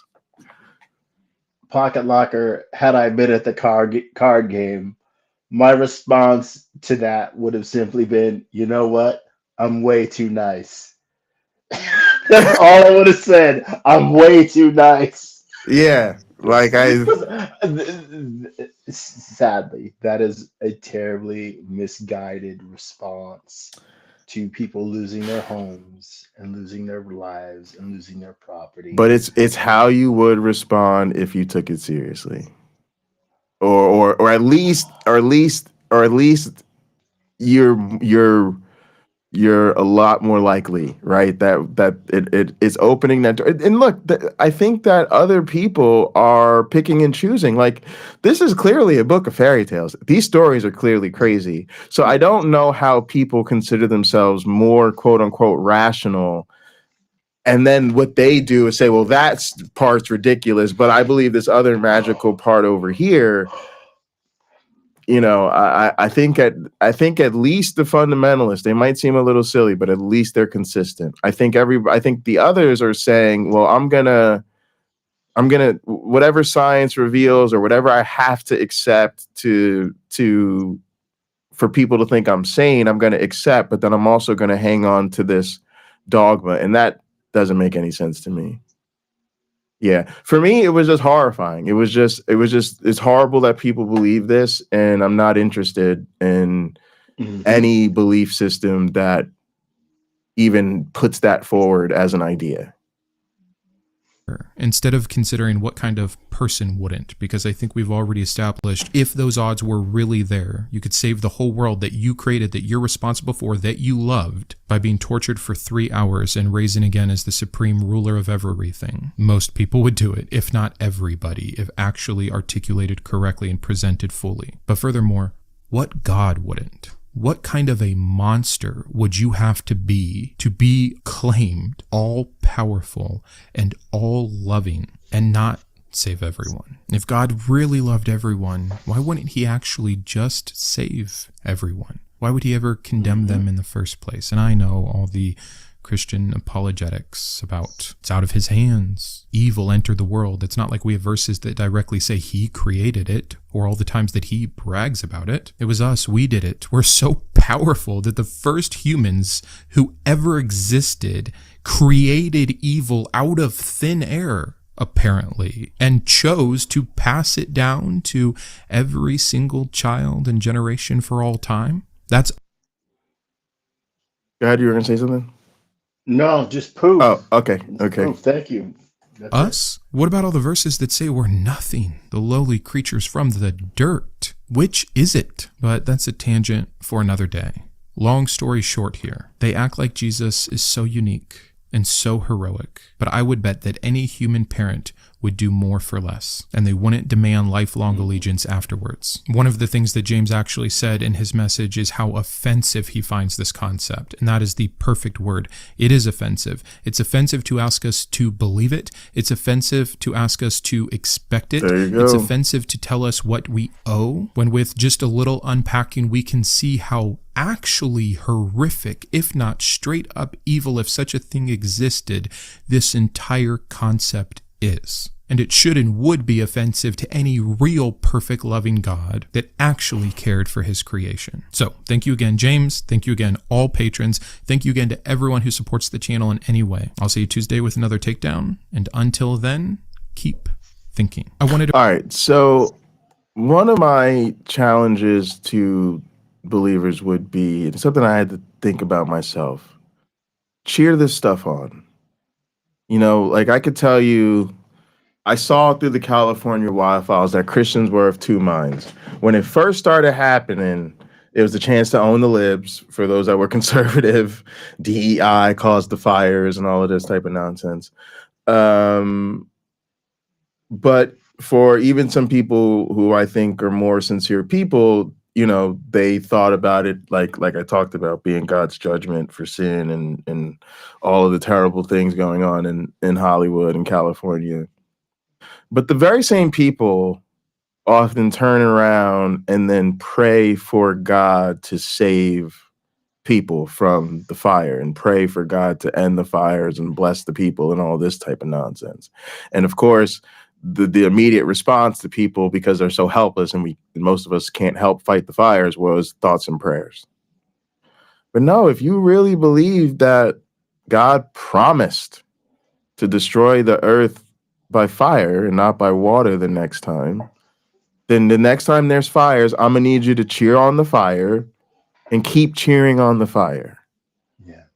I don't think you can do it. And I think that says a lot about your humanity. But if you were to take the story seriously, then you think that fire, especially fire of an epic scale, which is enough to destroy the planet, the same way we thought every living thing got killed in the flood except for Noah and whoever made it onto the ark, then you should be cheering this on as the beginning of your God establishing his kingdom on earth. But I don't think you can. I don't think you can watch people fleeing and losing their homes and dying and keep cheering. And it's the same thing with the crucifixion. I need you to put yourself in a time machine and travel back to Calvary, and you sitting on the hill because, you know, you done finished your shopping in the markets for the day, and now you're going to do what everybody does, is grab some dates and like it's popcorn and kick back and watch the executions. All right. Because apparently that's why all these crowds get gathered, right? Again, think about how brutal that tradition is, right? Lord, y'all, they're literally in a time where they celebrated in public executions were spectacle, right? We don't live in them times no more. Most of us don't buy tickets to watch somebody in the electric chair, the gas chamber, or the Right. lethal injection. So they're there, and I get it. Like you watch the Passion of the Christ, and you watch your Stations of the Cross and your little church plays every year, and they reenact the thing. No, I need you to be there for the real crucifixion and look it on and see it, and don't look away. Don't turn. Don't get no. This is an act of love. This is the greatest act of love, the greatest act. So now, with all that fully in mind, I'm gonna need you to share. Again, I don't think you can do it. Like, I just don't think you can do it. I think something about your humanity turns away, shies away, or certainly doesn't want to cheer it on or clap for it. And I think you realize that if you were to cheer on a wildfire, people would be pretty horrified. So that's where I think he's going when he says this is offensive to our intelligence. And, it is offensive to ask us to believe it. It's even more offensive to ask us to worship it and say that it is good. And it is probably the ultimate offense to suggest that we sacrifice our actual lives to dedicate ourselves to a cult of this dogma. Yeah, it's I guess what we could hope for is that people call it for what it is one day. They have to have the courage to do that. Many of us who were believers and are now non-believers, we got the courage to do that at some point. Did it happen instantaneously? For some people, no. For me, by the time I got to the Tower of Babel, I was like, come on, this just isn't true, is it? I was lucky that it didn't make me angry after paying, tens of thousands of dollars in tithes and offerings and stuff like that. I wasn't angry. I was just able to move on. Should we be encouraging them to read the book? I literally will on Facebook say to people when I see some post I disagree with or I want to correct us, if you don't have a Bible, I will give you one for free.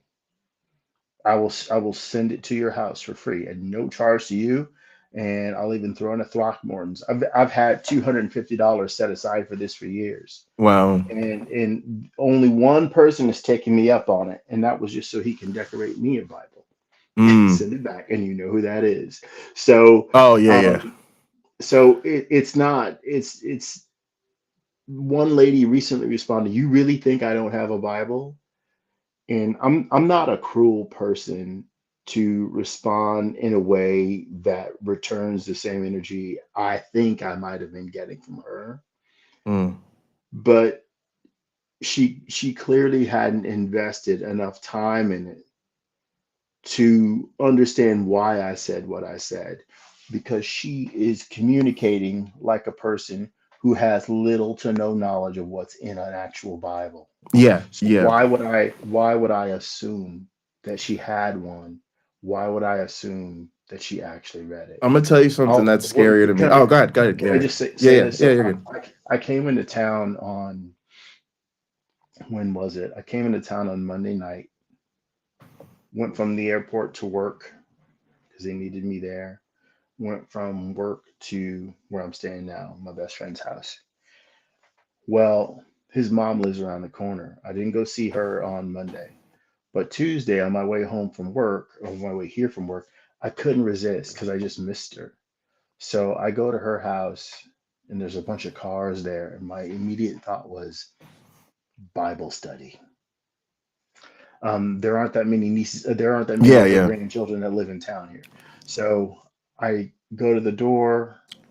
I don't recognize any of the faces, but I'm hoping one of them is a niece or nephew. I forgot. I mean, a grandchild. I forgot. I said, "What are all these cars doing here?" And they look at me all puzzled, thinking I'm a neighbor. They lead me in to talk to her. This was the night of a Bible study at her home for the new married couples. Mm. I don't remember seeing a single Bible. Really? Yes. Well, Now, they all. Well, what they could have been doing the phone thing, I guess. Now. what could be true is that normally they're very into it, and there's lots of intensive study. And this was just, let's just get together and enjoy dinner with Yes. each So other I've been part of small and be groups where that fellowship. do that, where some Hmm. weeks are just bring a friend over for dinner, or we're just gonna watch Monday Night Football. Yeah. So you have Yeah. those built into your routine. And then also, a lot of people don't carry physical Bibles anymore because they just use an app on their phone or Oh, whatever. okay. Well, I didn't know that.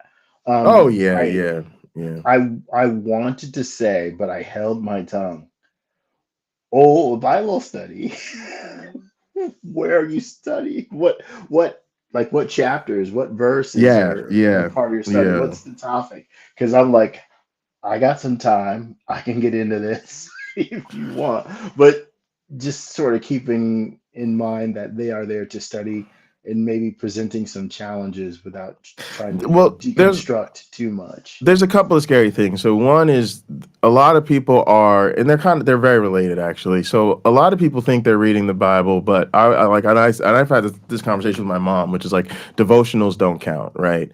And I think Bible studies are largely devotionals. They're largely Mm, first off, you're not really studying the Bible. You're studying, usually there's a Bible study course you're following or something, right? So it's it's a highly managed read, or you do the thing which like is like it's sort of like a recitation of the sermon, meaning the pastor's doing a sermon series, he's covering certain passages, and then the expectation is that in your Bible studies, you're rehashing and having your own discussion about the sermons and the message of.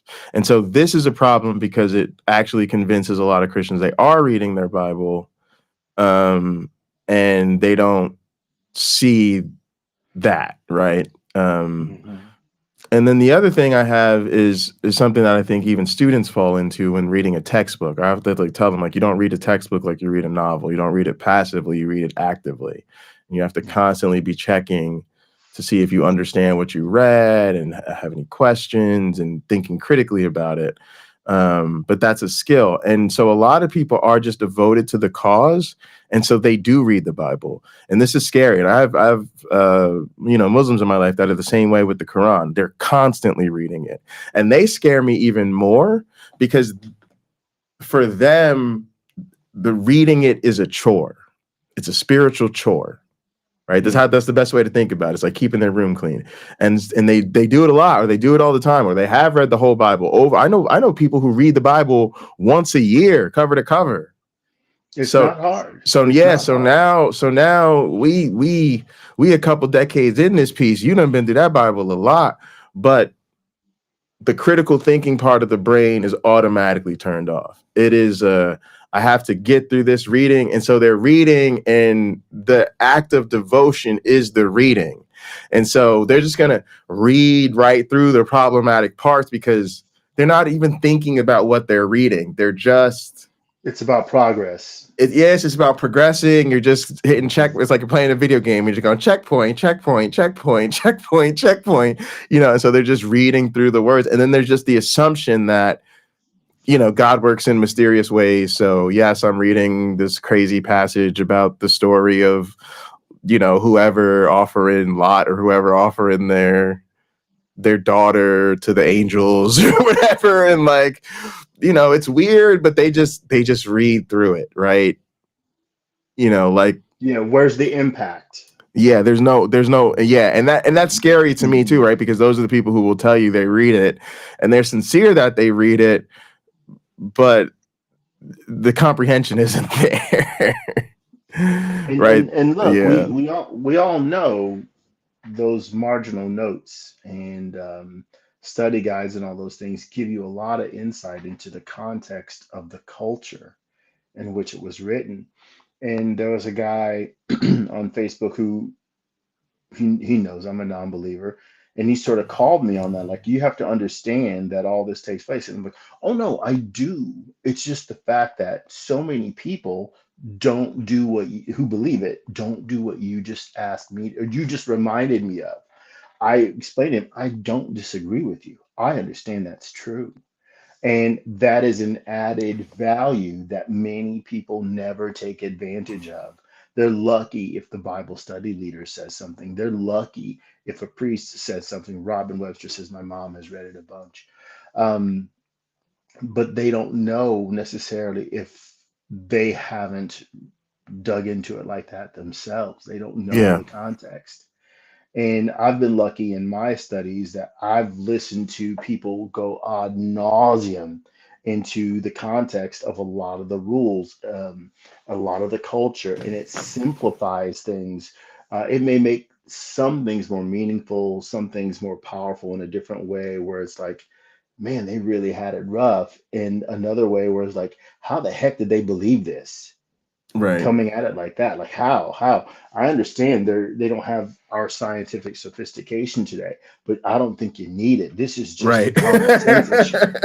You know, uh, hey, maybe slavery is bad. Let's not do slavery. Let's in fact speak out against it. We don't even need to say very much. Let's just give it a line or two.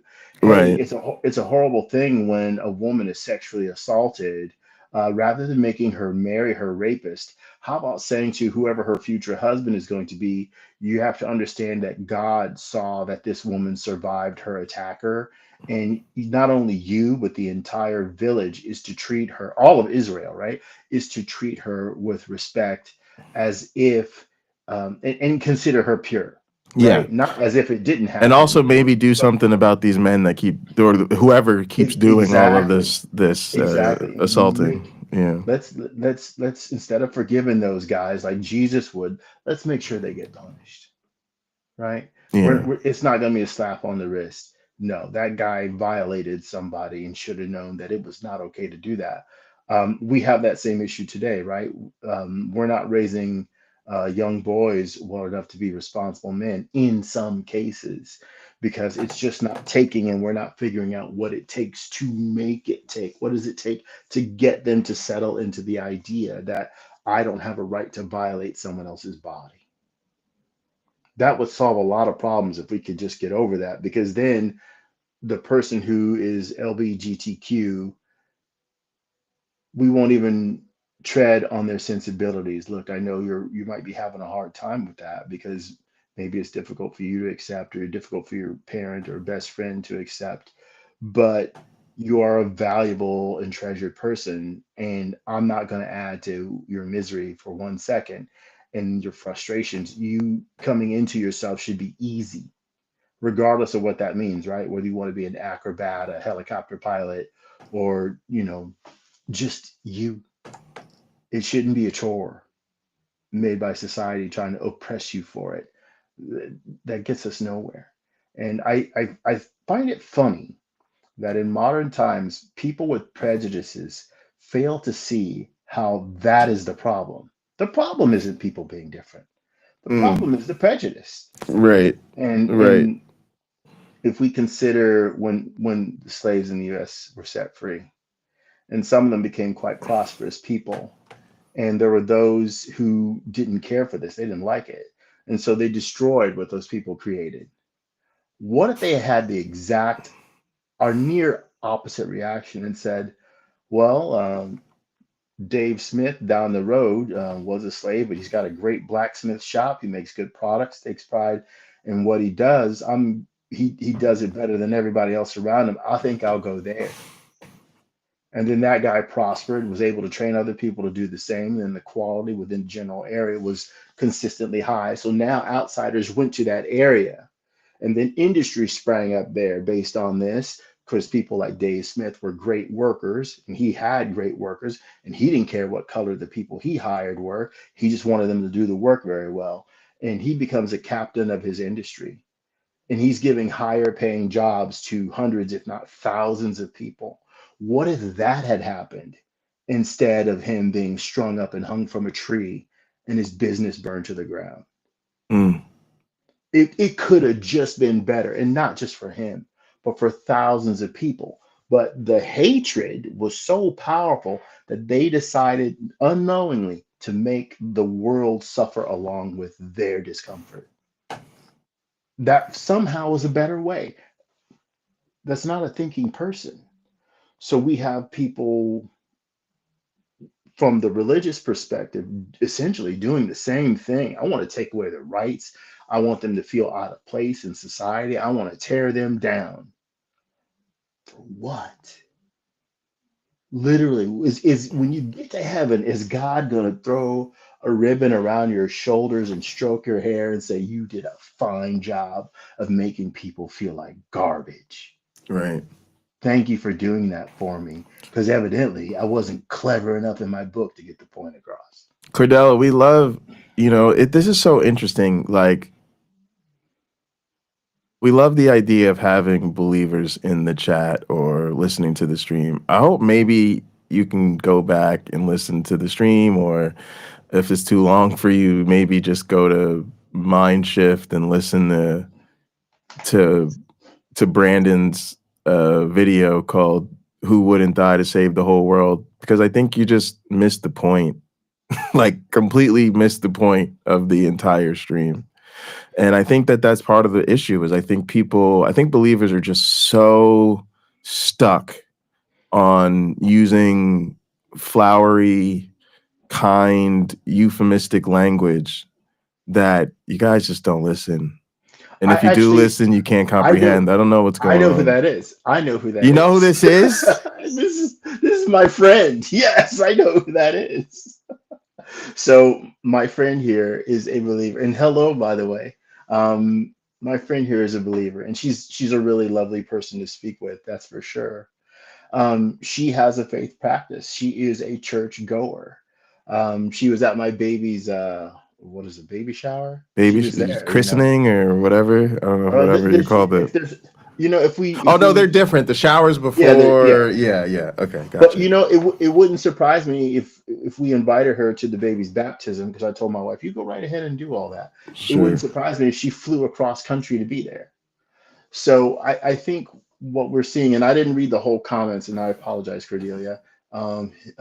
His is the best example of responding with an integrity and love, because when he came back, he just got back to work, the work of loving and understanding people.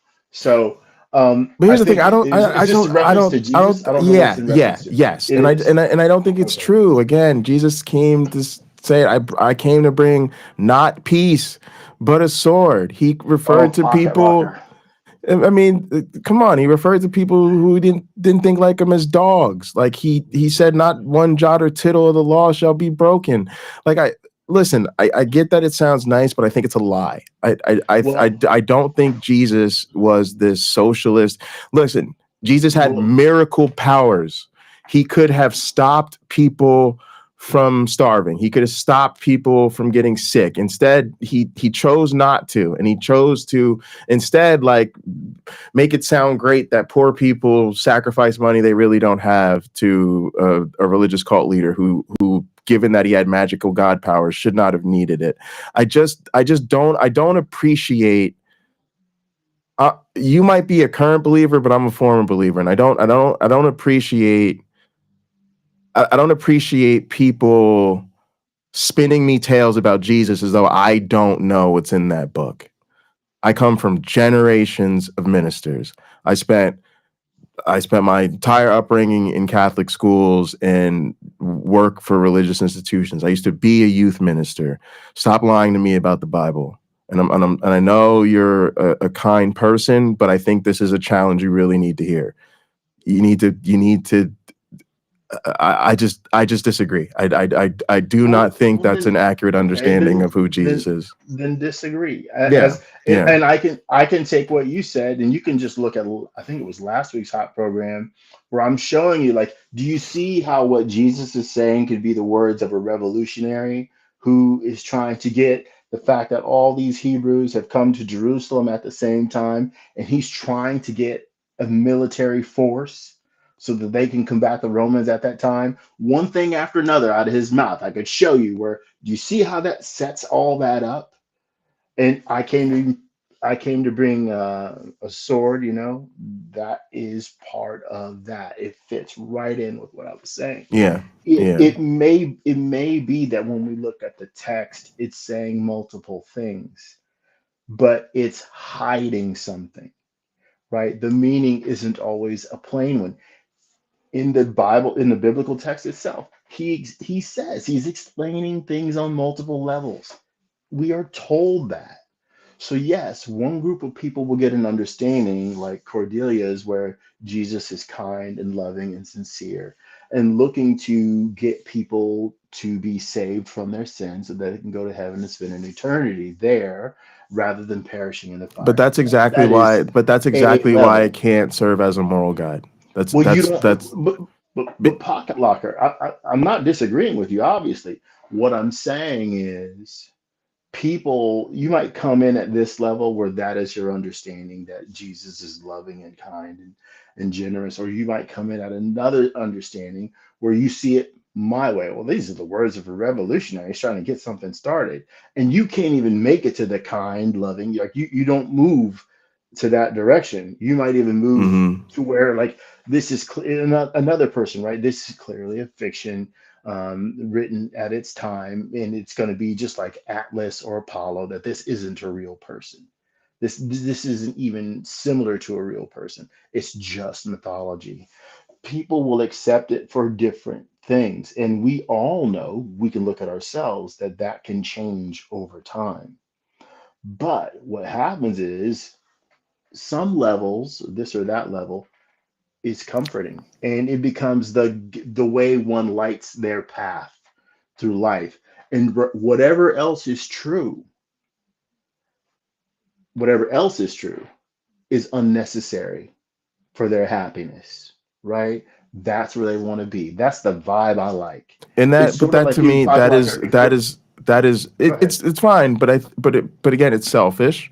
It's what you like ultimately, and I'm gonna call the bluff and say you like it because it tells you you're gonna live forever, which is a childish need. It's I literally cannot imagine a more childish reason to live in denial of reality than the thought that you can cheat death. I'm sorry. It's like death, taxes, and everybody poops. Like that is just reality of life, like 101. And I'm sorry, but if you cannot get there, I think you have not fully matured as an adult. And let me be clear, I don't think that's your fault. I think that's your religion's fault. I think there are consequences to growing up in a cult. And one of them is you are developmentally handicapped. There are certain coping mechanisms that people develop, and I'm speaking as a person who thinks this is true about myself. I think when it comes to emotional and social regulation and so many things, I am catching up and learning things in my 30s that I should have learned as a teenager. But as a teenager, I was taught to faith my way through. I was taught to turn to prayer, turn to devotion, turn to fasting, believe harder, and I wasn't taught how to cope, how to deal, how to build resilience, how to manage money, how to really love people that were different than me, rather than insisting that I eradicate their difference. Because if you think about it, that's what religion actually is. It's not saying I actually love you and accept you for who you are. It says I love you, but actually I think you need to believe like me. And I think people that are believers are lacking. They're lacking in major ways. And let me be clear about this. Yes, I think the world is better off without faith. Faith is an inherently dishonest worldview, and it can never be the uniting force you want it to be, because you can never show it to be true. So you have to at some point wrap your head around, maybe you do believe this, but that doesn't mean there's good reason for other people to believe it. And should we continue to build our worldview, our world, or how we treat each other based on ideas that we can't actually demonstrate to be true, and actually people believe in spite of the fact that they're apparently not true? So yes, I think we are better off without faith. Absolutely, 100%. No doubt about it.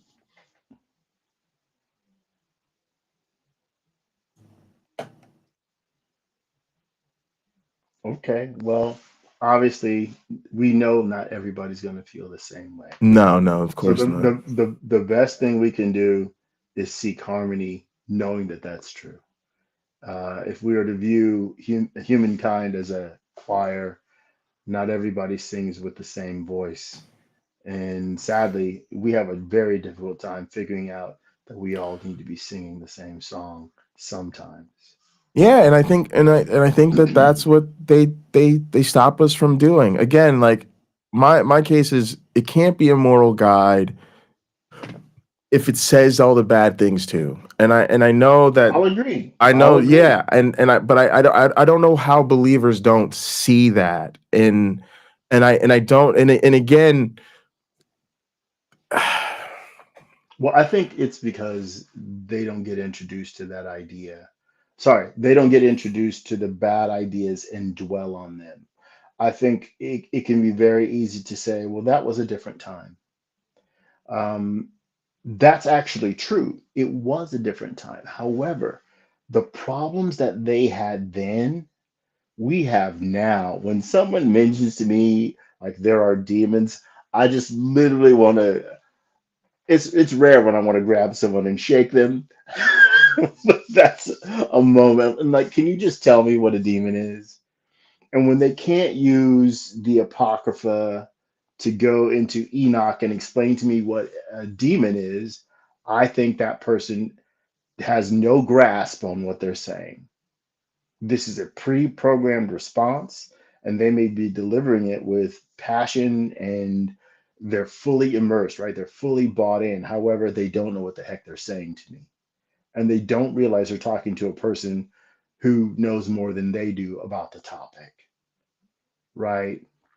These demons happen to be 3,000 L's tall. Is that true? You know how big that is? No, I don't know what an L is. I'm like, well, I don't know what an L is either, but it's like 2 miles tall. Did a human woman really give birth to something 2 miles tall? yeah, Probably and not. I here's the think other thing to me, like, do you not see what people of your faith are doing? And if you are so loving as believers, why can't you stop them? Why? Find 10 that's a people. question I'll ask her. That's a question Yeah, I'll have to ask her find because 10. Go ahead. go ahead.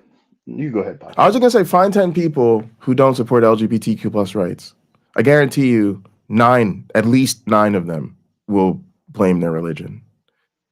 How do you not see that during the January 6th Capitol riot, they were holding Christian flags, Christian signs, and crosses while they erected gallows to hang the vice president and singing Christian worship songs? How do you not see that? How did you not notice that during the pandemic, where like millions of people died, that church gatherings were in the news as mass spreader events? And rather than getting on board with the medical plan, religious authorities refused to stop gathering, refused to mask, refused to social distance, refused to take the vaccine, and to this day are largely spreading conspiracy theories and nonsense about the pandemic from the pulpit. How do you not see that, like, the overwhelming majority of evangelical believers supported and voted for Donald Trump, despite the fact that he was a con artist, a felon, twice impeached?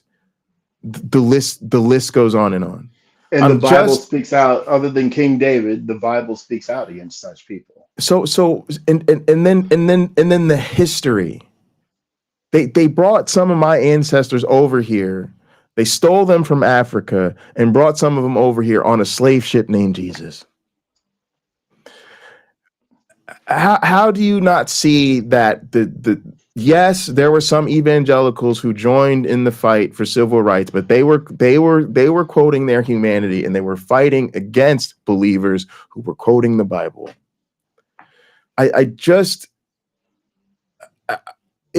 it's failed. And the thing that is so crazy to me is I know how your faith views people like me. You might be kind. Hopefully, maybe listen to Hot Program. Maybe you'll even listen again in the future. Let me know. But so many people treat atheists and non-believers and the godless as just the worst human beings possible. And look at the truth of how the book speaks about us, how it speaks about those who blaspheme. Jesus calls it the unforgivable sin. Rape, murder, genocide, all can be forgiven. Blaspheme of the Holy Spirit, one-way ticket to hell, no way to turn you around. Do not ask me as a non-believer to carry water for your faith. Do not ask me to concede how loving you are, how understanding you were, how graceful Jesus was, how much he loved the poor, how much he was there to understand everybody. No. Be honest about how your faith preaches about people like me. Because I know what it says about people like me. And I know how they treat people like me. And I know what they do to people like me if given their chance. I'd have no representation. We'd have no rights. We'd be subject to prayer and religious education and indoctrination, even in public schools. People who are non-believers would be told we're not worth marrying. You're going to be unequally yoked. Come on, be realistic. They want us to literally not participate in society. You're asking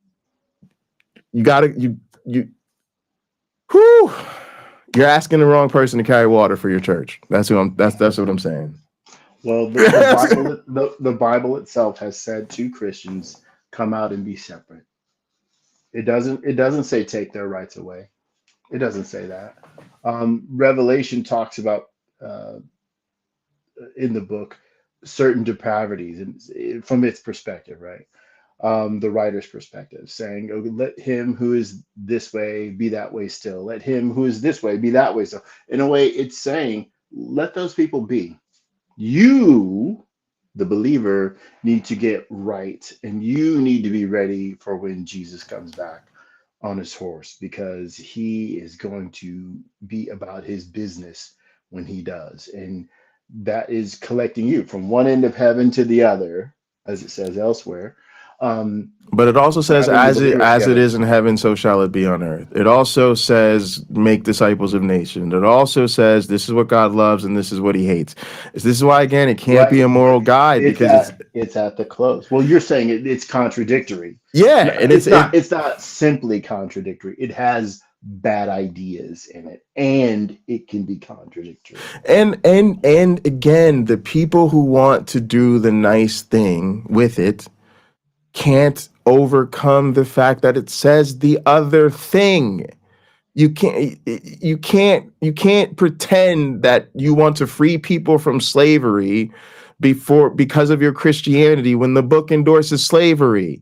You can't pretend you don't endorse genocide because of Jesus when the book endorses genocide. You can't say that you want SA victims to have peace and health when your book says they have to marry, because as soon as you say that you don't want slavery because of Jesus, I'm going to remind you the book endorses slavery and Jesus never once came out against it. And now you're stuck, and I'm tired of playing the game. I get to say, as a human being, slavery is wrong, period, end of story. And you can't tell me that I follow a guidebook that says anything differently, because I don't. You can't tell me that I have to be conflicted between, I don't know, are women equal, or is the man of head of woman as Jesus is the head of the church? I don't have this struggle. I don't have this tension, and I'm tired of having this tension. We only have the tension because of their book. The religious people are the only ones who get away with hating other people and saying that they have a moral justification for doing so. They're the only people who get to be evil and pretend they're better than the rest of us. They're the only people who get to do that. The rest of us, if you don't just say slavery is wrong, period, end of story, we're just done with you. But with these religious people, we have to pretend, well, I do. Like, no, I'm just sick of it. And I'm sorry if you have to hold on to it because you want to go to heaven, or you're afraid to go to hell, or you just are so convinced Jesus is love and he's just the great, like you just don't understand what you're dealing with. You're just missing it. And honestly, you're on the wrong side of history.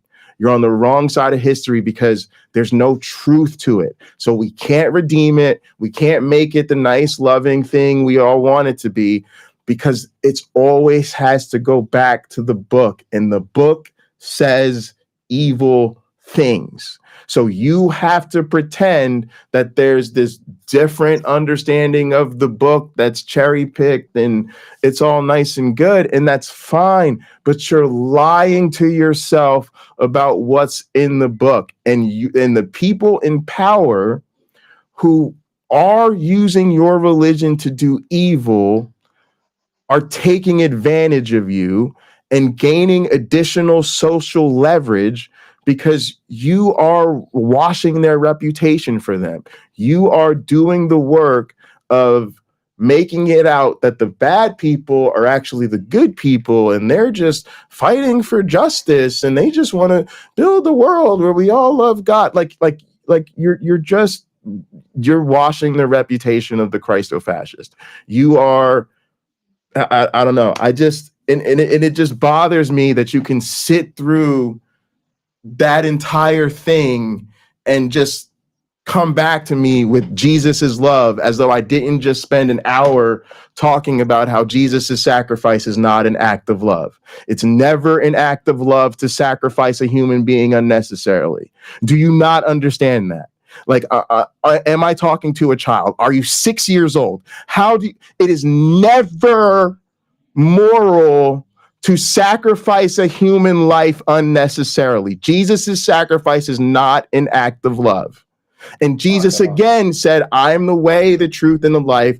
There is no one who comes to the Father except through me. Jesus was saying, follow me or go to hell. Do not act like I don't understand that Jesus was saying, follow me or go to hell. The threat of hell is not moral. I don't care how you spin it. If your God created this whole universe and some of us are going to hell, well, most of us are going to hell, and some of us are going to heaven, and the ones who are going to heaven are only the ones who believed in Jesus, then your God set up an immoral system.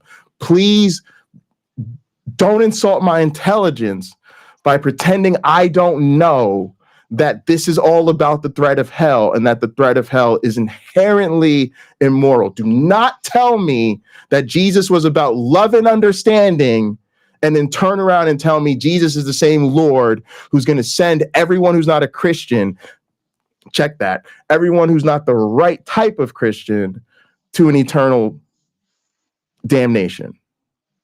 It's just unfathomable to me. Well, you don't know when she joined the program. No, I don't. That's why I said I hope she goes back or watches Brandon's video.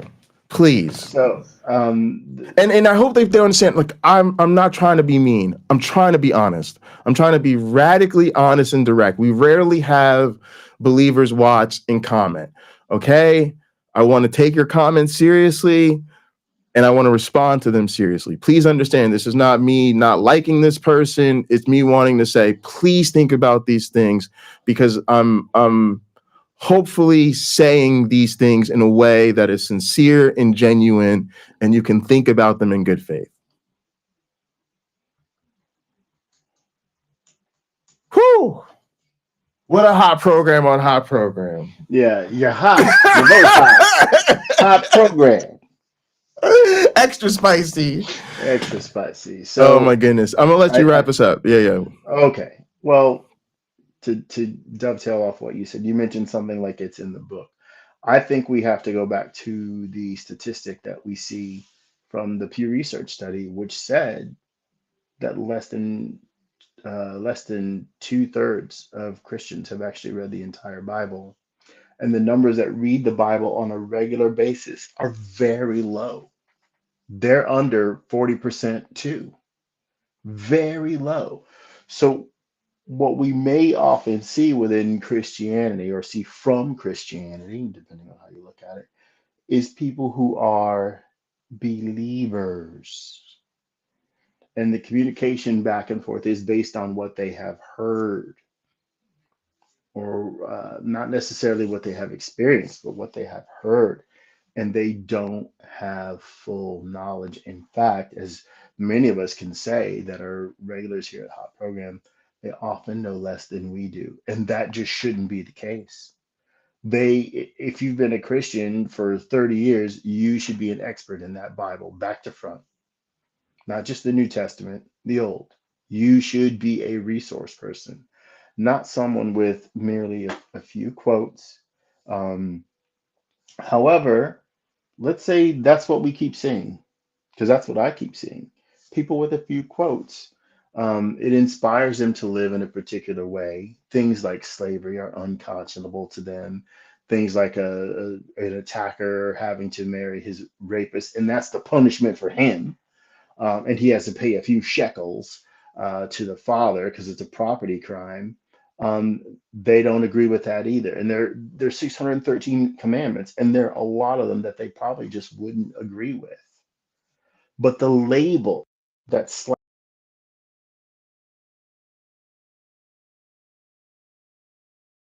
I think he got disconnected somehow. So they asked, have I ever tried a progressive denomination? I think so that's just something. Am I there? Am no, I you're there? Did here. I Yeah, hang up you're here. on You're you? here. Go ahead. I bet it. No, you're back. We can hear you. Can you hear me? I don't think you can hear me. All right. I'll keep an eye on the thing. You should pop back in a sec, and then I'll just re-add him to the broadcast. I think something happened with his headset, maybe. No, my mom called, Oh, okay. Okay. and it hung up. It hung up on her, but it didn't reconnect me automatically. So I don't know where you couldn't hear me anymore, but I think suffice it to say, we have to realize we're dealing with Christians a lot of times that don't have an encyclopedic memory of the Yeah, Bible, so I said this before. and I they think they will disagree with certain things. Go so. I ahead. certainly, I certainly agree. Obviously, with the statistics that most of them don't read. I do think most of them have heard about the problematic parts of the Bible. I think so they may not have read the whole book, but they know it's against Mhm. homosexuals. They know enough to tell you God created them male and female, and they don't understand trans people. They know enough to know that when we ask them for fully throated, unapologetic condemnations of slavery, rape, and genocide, we're often left wanting.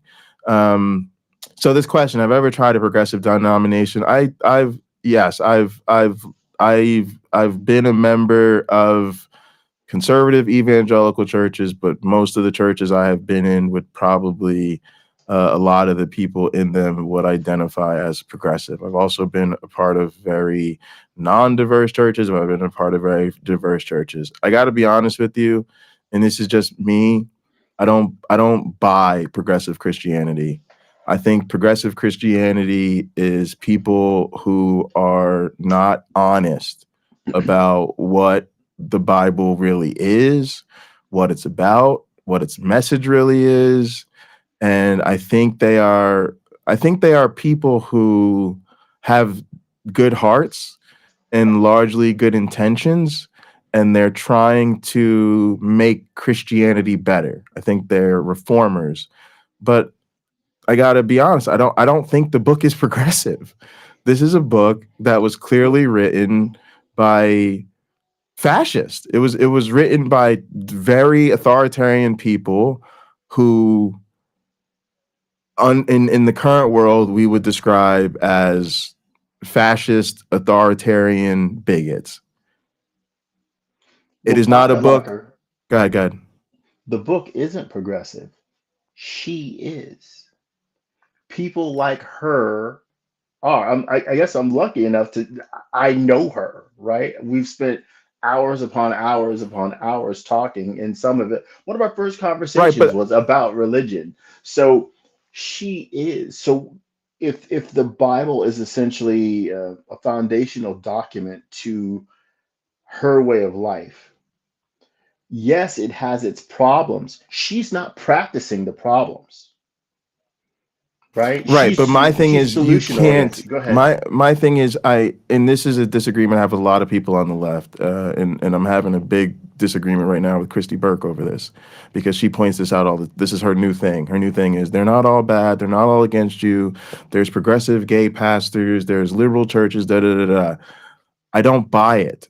I think and I'm being honest, I know there are progressive churches. I've been a part of progressive churches. I know there are progressive people in churches, but I think you're largely trying to remix your faith, and you are jumping past, you're trying to make it better, and I commend you for trying to make it better. But I'm a person who says the truth matters. And if your progressive version doesn't have better substance to it, if it doesn't have better evidence for it, if it doesn't have better arguments to be made, if it's still the same old Christianity, just a little bit lighter on the hateful stuff, I can't get behind it, because it's still not true.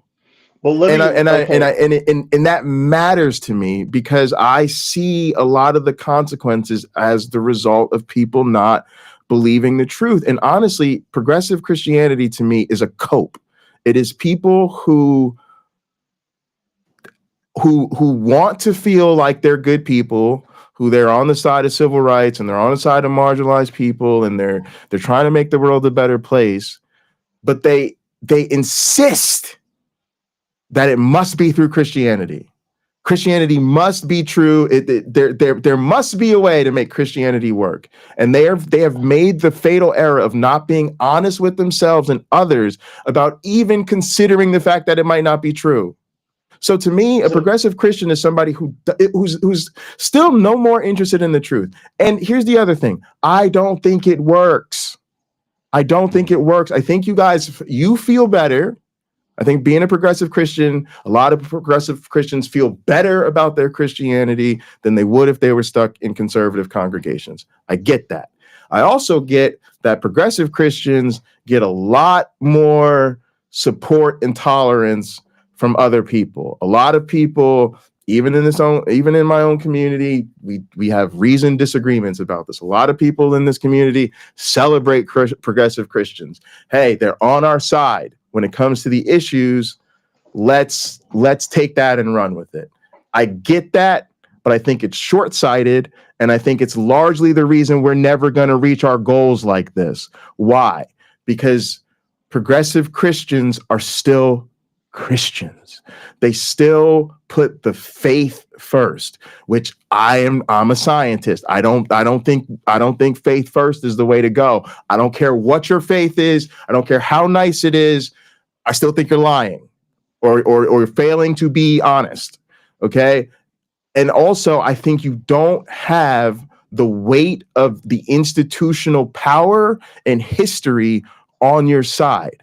In other words, the power, because I'm interested in collective struggle, right? When I talk about oppression in marginalized groups, I am talking about the effect some groups have on other groups. I'm not talking about individuals. And so the issue is, where is the weight of Christian power? What are they doing politically? What are they doing socially? What are they doing economically? And in that regard, progressive denominations are the minority. There's just not enough progressive Christians in enough places, in enough positions of power, with enough resources, with enough political sway to actually make the difference we want. The power in Christianity is with the conservatives, and it always has been, and it always will be, because they are willing to fight to the death, because they are fully committed to the vision of the oppression of other people. This is a thing progressive Christians don't realize. You are so blinded by, oh, Jesus is love. You don't realize these other people decided long ago they're not on board with that. So I don't think progressive Christianity is a solution to the problem. I think it's largely a distraction, a delay tactic, and a way to make Christians feel better about themselves and win favor of other people. And it says a lot to me that progressive Christians are so focused on convincing atheists that they are somehow this new type of Christian, that, hey, they're woke, so, hey, shouldn't we all be on the same team? Rather than y'all going and trying to convince The other Christians. Y'all don't even bother. You think about that. You think you have a better chance of getting atheists to support you because we're on side politically than you do of convincing other believers to actually become progressive. And that, to me, is a huge part of the problem. You guys are not even really trying to win over the rest of the Christians. You're just doing PR for Christianity and convincing everybody that's been calling out Christianity for its problems that we should stop calling it out because some of you are progressive. And I'm not with it. But that's my honest take on it. And my one black friend might have a very different opinion. Yeah, I have a very different opinion, but I appreciate the point you're making. It seems that people like Cordelia, maybe what they see is they see the problems and they can't consciously be a part of the problem. They have to step away from that. And maybe they feel that, hey, I've tried talking to those folks over there. They don't get it. They're like holding on to the ferociousness, the anger. They don't want to be a part of the solution, but I still do. And so I can't keep casting my my lot in with them. I have to move on. There have to be more people who see it like I do. If it sounds to some degree, Pocket Locker, that from your view, or from my view, there's a failure to rebrand. It's not that it's a bad idea to be inspired by good things that Jesus said and utterly turn away from the wrong things he said or things he didn't say, right? Things he failed to say, like we brought up the assault and slavery and stuff like that. No, I think we're saying kind of different things. I think you're saying you're on board with the rebrand, right? And I'm saying I'm not interested in the rebrand. Okay, yeah, I am saying I'm on board with the rebrand, but what do they call themselves? I think that's where there's a bit of a hiccup. One of my early conversations with Cordelia, and it may have been the first one, was she asked me after me saying I don't believe in a God, or and I thought Jesus is mythological. I think I said in that conversation, she goes something like, "Don't you think there's a spirit of love?" Now think of that. I don't think that there's a supernatural spirit of love that governs the universe in any way, shape, or form. But where her point of view went to was what? The idea of being loving, and that can be a universal, right? I'll take 175,000 Cordelias over one Robert Schuller. So I'm in a really or 10 million Robert Schulers any day of the week. I'm in a really weird place with all of this, and it's a place that even I think a lot of people that are liberal or progressive or atheist or whatever are not even in agreement with. I actually, and I even talked to my students about this. I actually prefer to live without the rose-colored glasses.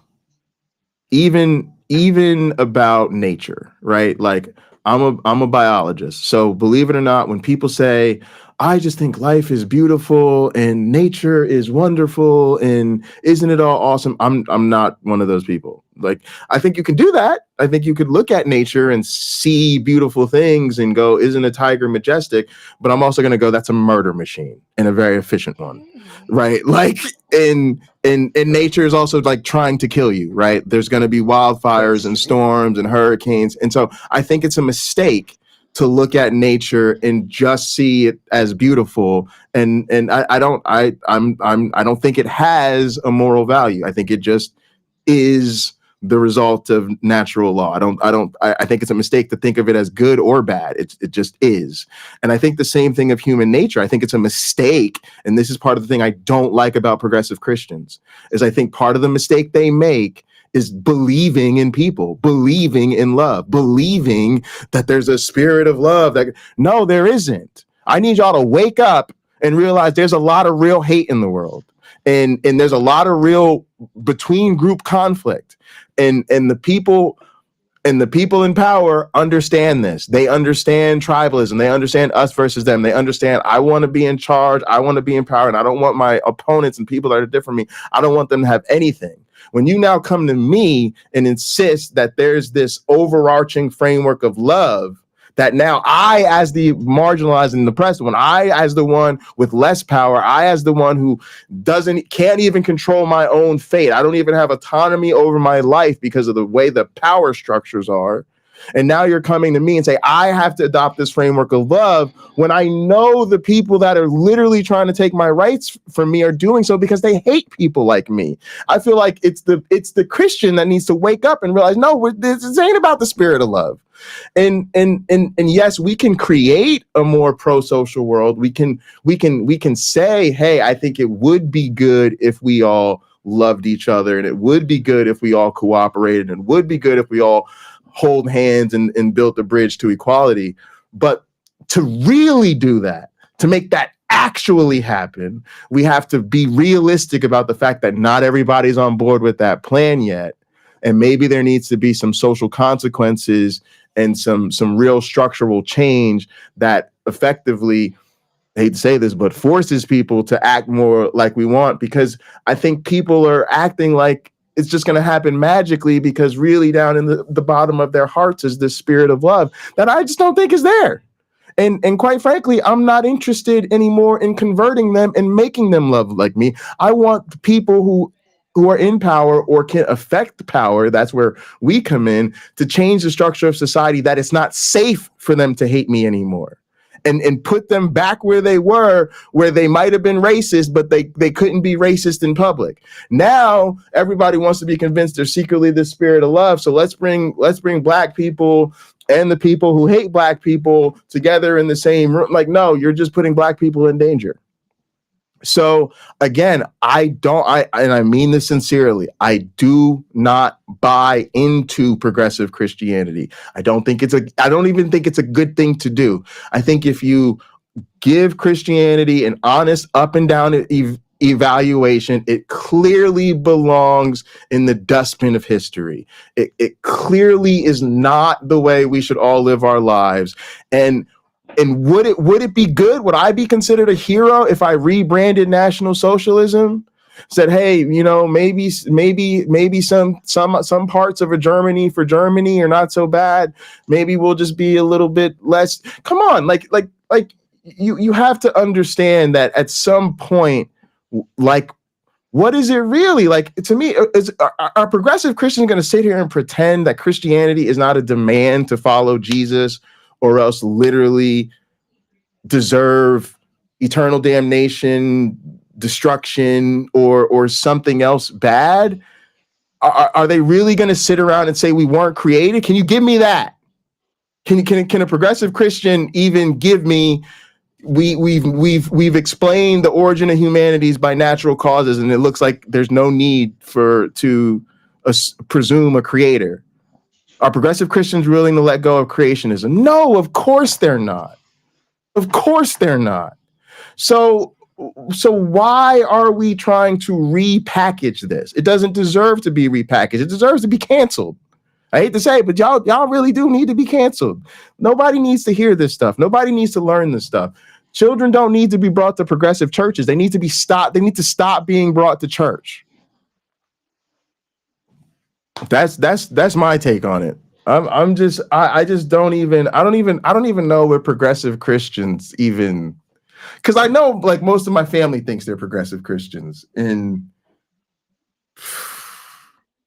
I think they're wrong. I'll put it that way.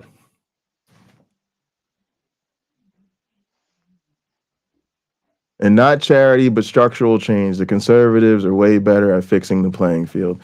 Yeah, I just don't. I don't think progressive Christianity is going to happen. I think the power brokers are conservative. Even Catholicism. When I was growing up, the Catholic Church kind of had a more liberal reputation, right? But lately, you know, in the era of Trump and everything, even Catholics have fallen into this far right way of thinking. So I don't know. It's scary. I said I was gonna let my one black friend wrap us up, but then we got more questions and comments. Yeah, you totally didn't. I didn't wrap up anything. Didn't Jesus pick and choose? He did. Okay. We this is important. The conversation we're having about Yeah, this it is. important. And who knows? Someday we might actually figure everything out. But we're probably not going to do that in a single day.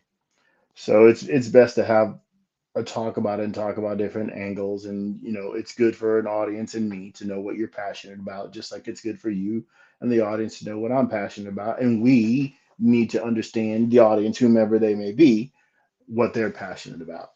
Um, it is one of those things that is rarely going to be so simple that it can all be summed up in a single word. Robin's comment is the challenge for you, my one black friend, because What? you don't even think Jesus existed. You're a mythicist. You can't honestly even say Jesus existed. All right, Robin. I don't think he did. I don't think he did. I think it's total mythology. Total mythology, back to front. So yes, Robin, that's it. And you know, it's not difficult for me to say that. Obviously, it's something I embrace, and I don't mind repeating it. Um, but I now, once I do say that, I now have to deal with people who do. And my way of doing that tends to be one of very respectful, a very respectful way. And I back up my viewpoint when asked, how do you come to that, you know, that you don't think he even existed? Well, let me break it down for you.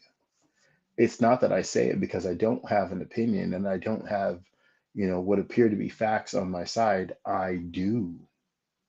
And I can go on and on and on about that. Also, if I'm wrong, have the courage to say, I was wrong. Here's what I failed to see. And this is why I was wrong about that. I can do that. I'm mature enough to do that. I realize that we are in a world where by the billions, there are people who cannot do that.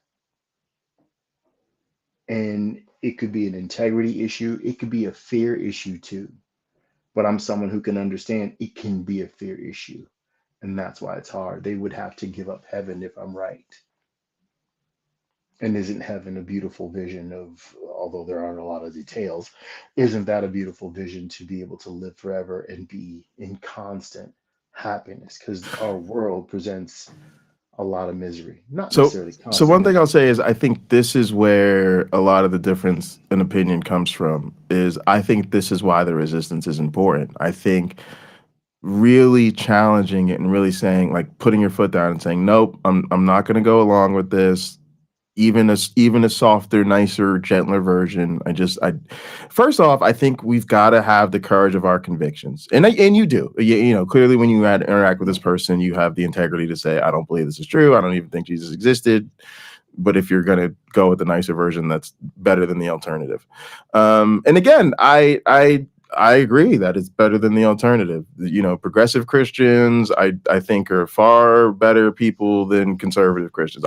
I'll give you that. They agree with me on a lot of very important things.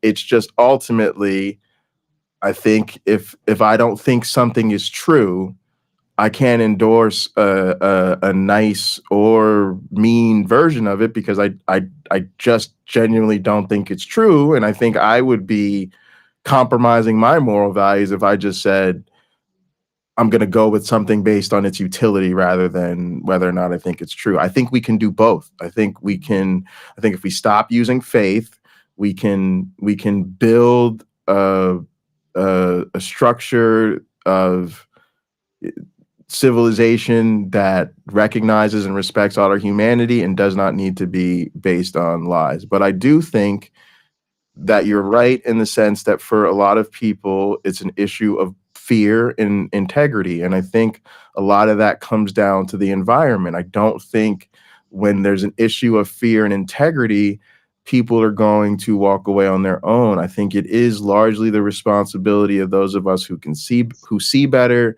and therefore know better to help these people do better. And I think we do that by encouraging them to leave and putting that, I think, pressure. Like I think that peer pressure can have both positive and negative connotations.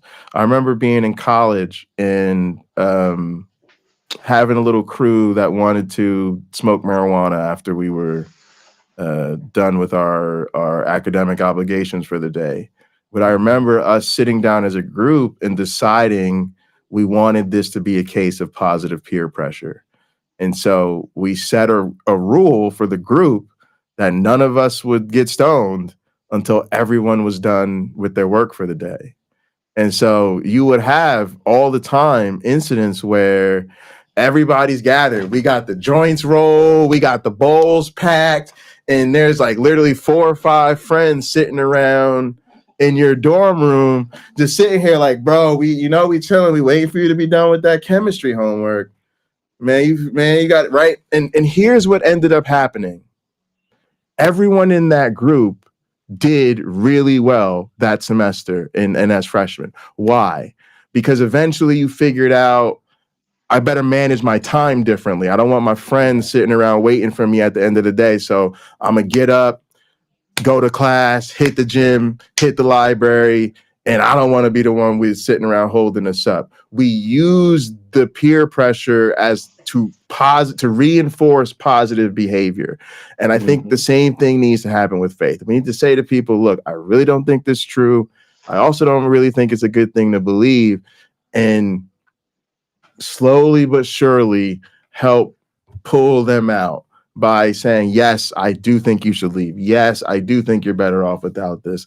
And the more of us that do it, the more normal it becomes to do it, which makes it easier and easier for people to walk away. Right now, I think it's really hard for people to walk away. And it's largely because even the people who don't believe it treat it with so much respect and so much grace and so much subservience that it's hard for people to walk away from that privilege because they feel like, I can't walk away from something that makes people treat me like I'm this special. We've got to say, I'm sorry, you're not that special. Sorry that I know you believe this, but that was a terribly weak argument. Yeah, I hear that all the time. Still don't think it's true. Jesus wasn't love. I'm sorry. Jesus was not a woke socialist.